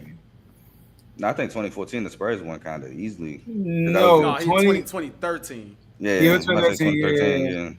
Yeah, Yeah, 2013 is when they 2013. went Yeah. to 7. And then before that, I don't even know. Oh, Pistons and San Antonio. I think it was That was like 05. 05, yeah. And before that, I don't remember. Yeah. I think the Spurs and Rockets won 7 games, right? In Yeah, 99? 95. No, that's 99. but the Spurs and Rockets wouldn't play each other in the finals. That's Western Conference Finals. That's Facts. no, that's You Spurs Rockets. Orlando? Spurs and Knicks. Oh, Sorry. no, not Orlando. They won 7 games, right? I don't Yeah, remember. 99. I think they won 7 games, 99. I think they did. And you know, in the rest of the 90s, Jordan ain't go 7 games.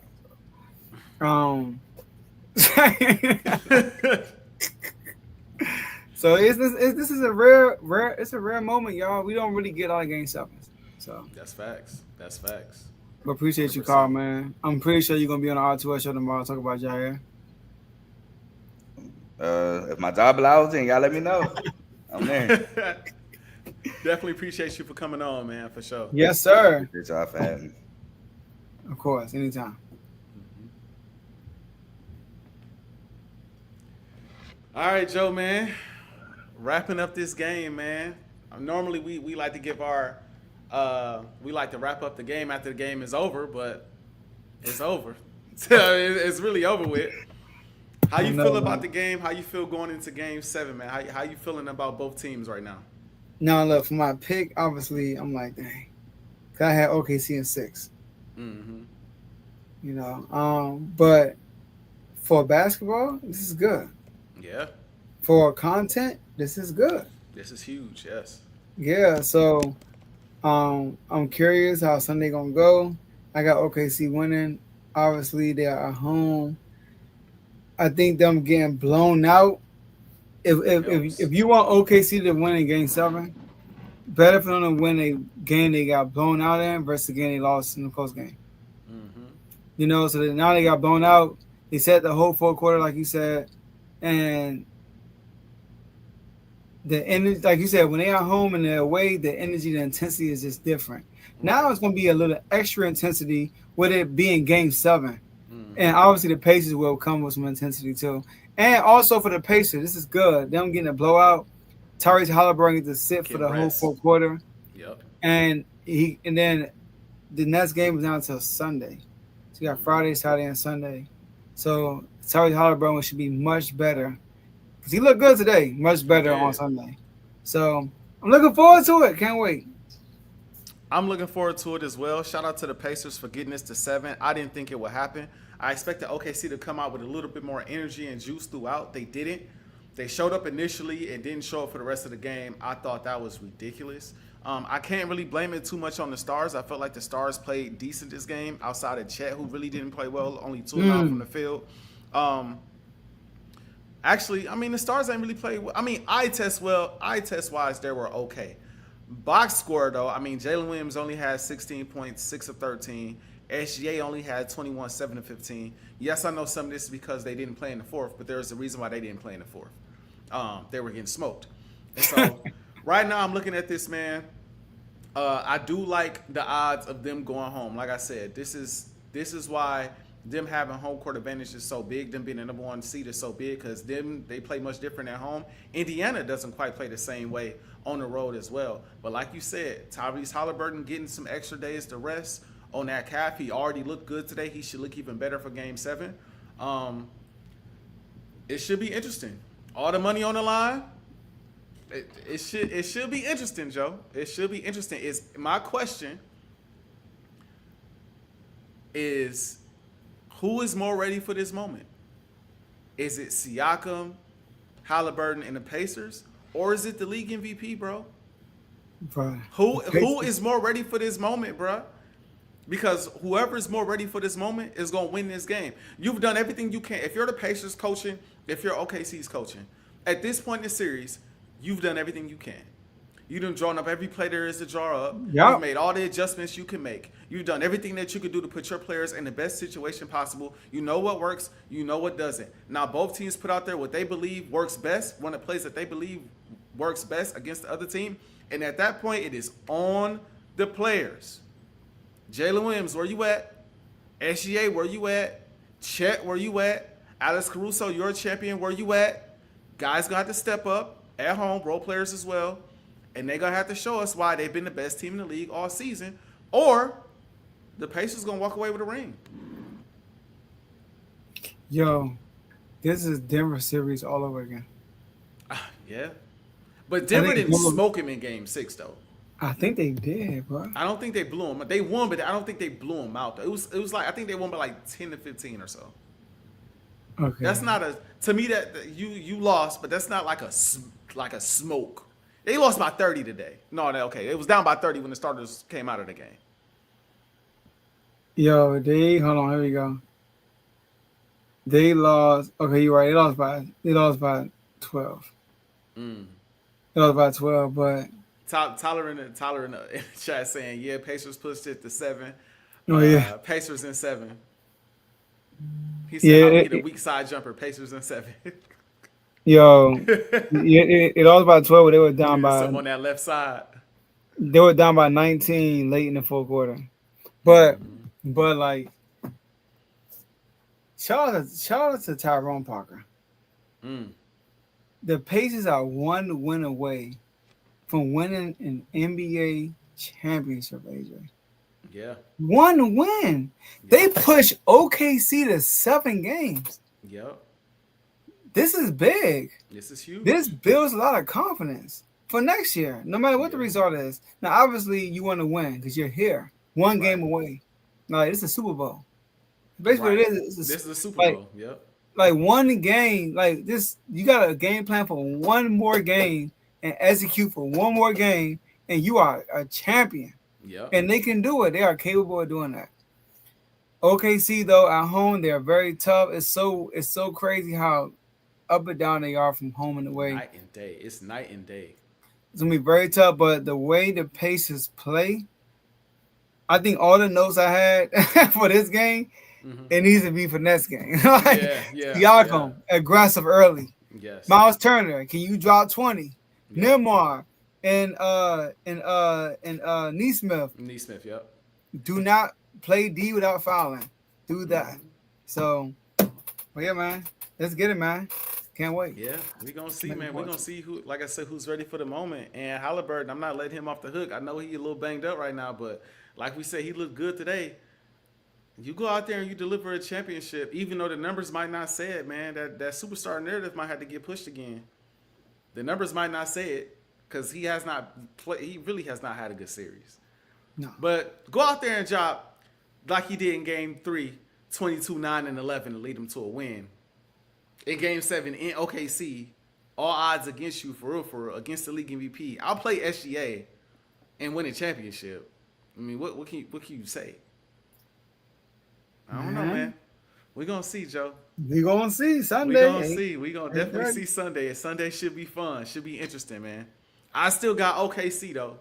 I'm still picking OKC. Yeah, I'm picking OKC. Especially, they better win.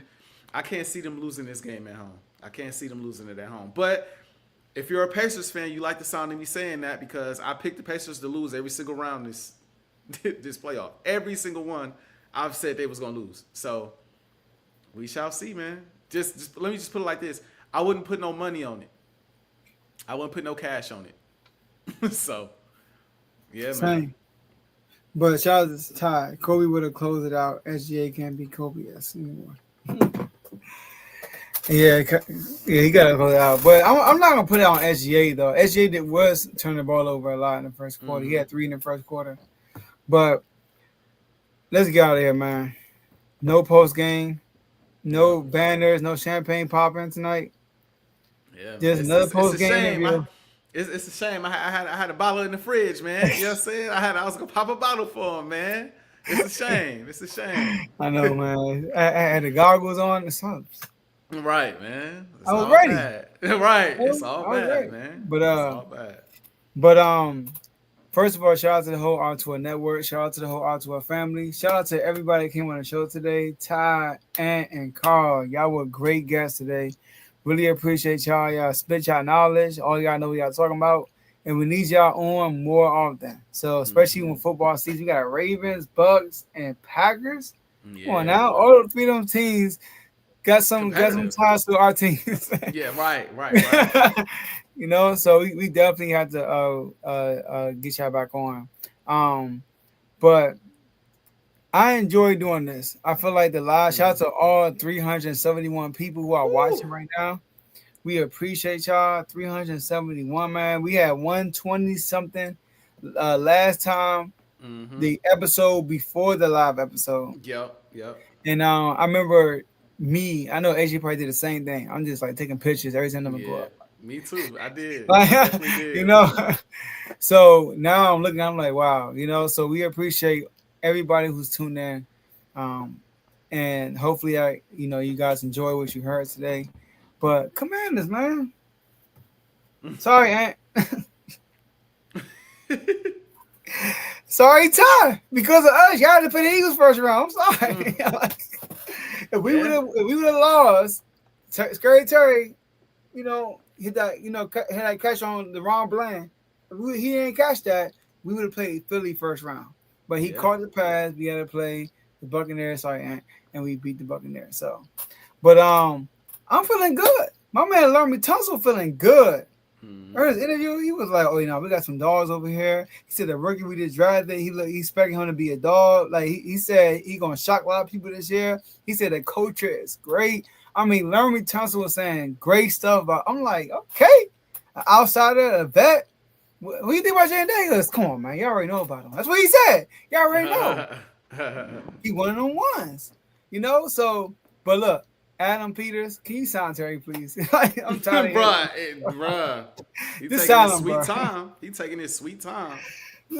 Just sign him. Just sign him, man. Just sign him, man. But I'm very excited about this football season. I got a feeling like it's gonna be a good season for the Commanders. I'm excited. My boy JD found a different level, and you know he's gonna dedicate this year to his boy. You know that? Yeah, that's facts. That's facts. You know that. Yeah. You know, hey. I'm sorry, man. He might just win MVP here, AJ. We gonna see. Like I said, that sophomore slump stuff is a real thing. But you know, I might have to take a couple of jabs. If he win MVP, yeah, I'm gonna take some jabs at Jalen Hurts. I'm gonna have to, bro. I'm gonna have to. For the sake of the show, I'm gonna have to. Hey, he could win MVP as long as my boy Hurts walk away with another Super Bowl MVP. I'll be good. He like, go ahead, have that. We gonna go win another championship though. You can have that. Congratulations. Matter of fact, hopefully we go through y'all again to win another championship. All right, then. But hey, we appreciate you getting that MVP, man. You know what I'm saying? Shout out to you. Nice regular season award. It's cool. You know what I mean? Lamar Jackson-esque, all right? Hey. No shout, but just saying. Sorry, But now my last words are, man, thank everybody for tuning in to the show again. Sucks that game wasn't as good as the first game that we did live. The first game was crazy. Watching the game winner together, that was insane. But appreciate all 371 of you. This is crazy. Live watching us right now, man. It's been a fun show, fun episode. Shout out to the R2L Network. Shout out to the Timeout Network. Everybody watching from my channel. Shout out to everybody that came on. Tyler, Carl, Anthony. Appreciate all of y'all for coming on today. Lakers, sold the franchise. Like I said before, I'm not mad at it. I like getting some more championship pedigree in the building. Fresh eyes, new face. Hopefully we can build towards the future. I love Luka's comments. I love Magic Johnson's comments. So the future, in my opinion, looks bright for LA. We'll see what they do this offseason. We all know what they need to do as far as the move they need to make. I said it a billion and one times. I'll say it again. Get you some wings and get you a big man or two, maybe even three if you need to. Get big men and help out, you know what I'm saying, with the paint presence and help out. Just in case somebody getting blown by on the perimeter, you got some rim protection there, and some wing defenders to put alongside with Luka Doncic. And the Eagles, man, I'm running out of stuff to say about the Super Bowl champs. You know what I'm saying? Like, it gets to the point where it's like, well, what do you say, man? Like, I'm looking forward to the season, but I'm also just chilling. You know what I mean? We won the bowl, man. What is there to talk about? I did come across a clip of Jalen Hurts' agent talking about how Jalen Hurts' mindset was after 2022. And he went to her, and she said it was the first time she's ever had a client have a conversation with her and not ask for any updates as far as the contract negotiations were concerned. He told her, don't screw my team. It's all he said. Don't screw my team. I'll have the clip next episode, but he said, don't screw my team, but let me, you know what I'm saying, tell me when the deal is done. And she came back to him when everything is done and said, hey, Jalen, you're now the highest paid quarterback ever. And Jalen's response was, I didn't ask you to do all that.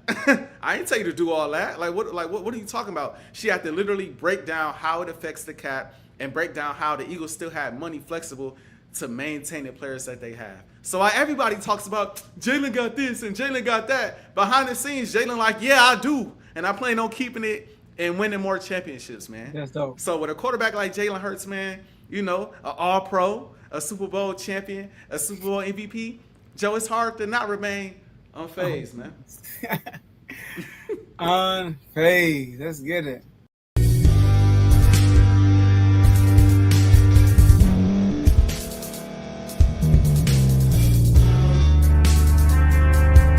Thank you for staying to the end. If you're watching this on YouTube, please like this video, subscribe, and also hit that notification button so you can be notified next time we put out a video. If you're listening on any podcast platform, subscribe and hit that notification button, y'all, so you can be notified we put out another podcast audio. And last but not least, hit that share button. No matter what you're listening to or watching it, hit that share button and send it to somebody that you know that would love to watch this episode you just listened to. So once again, thank you for staying to the end, and we'll see y'all in the next episode.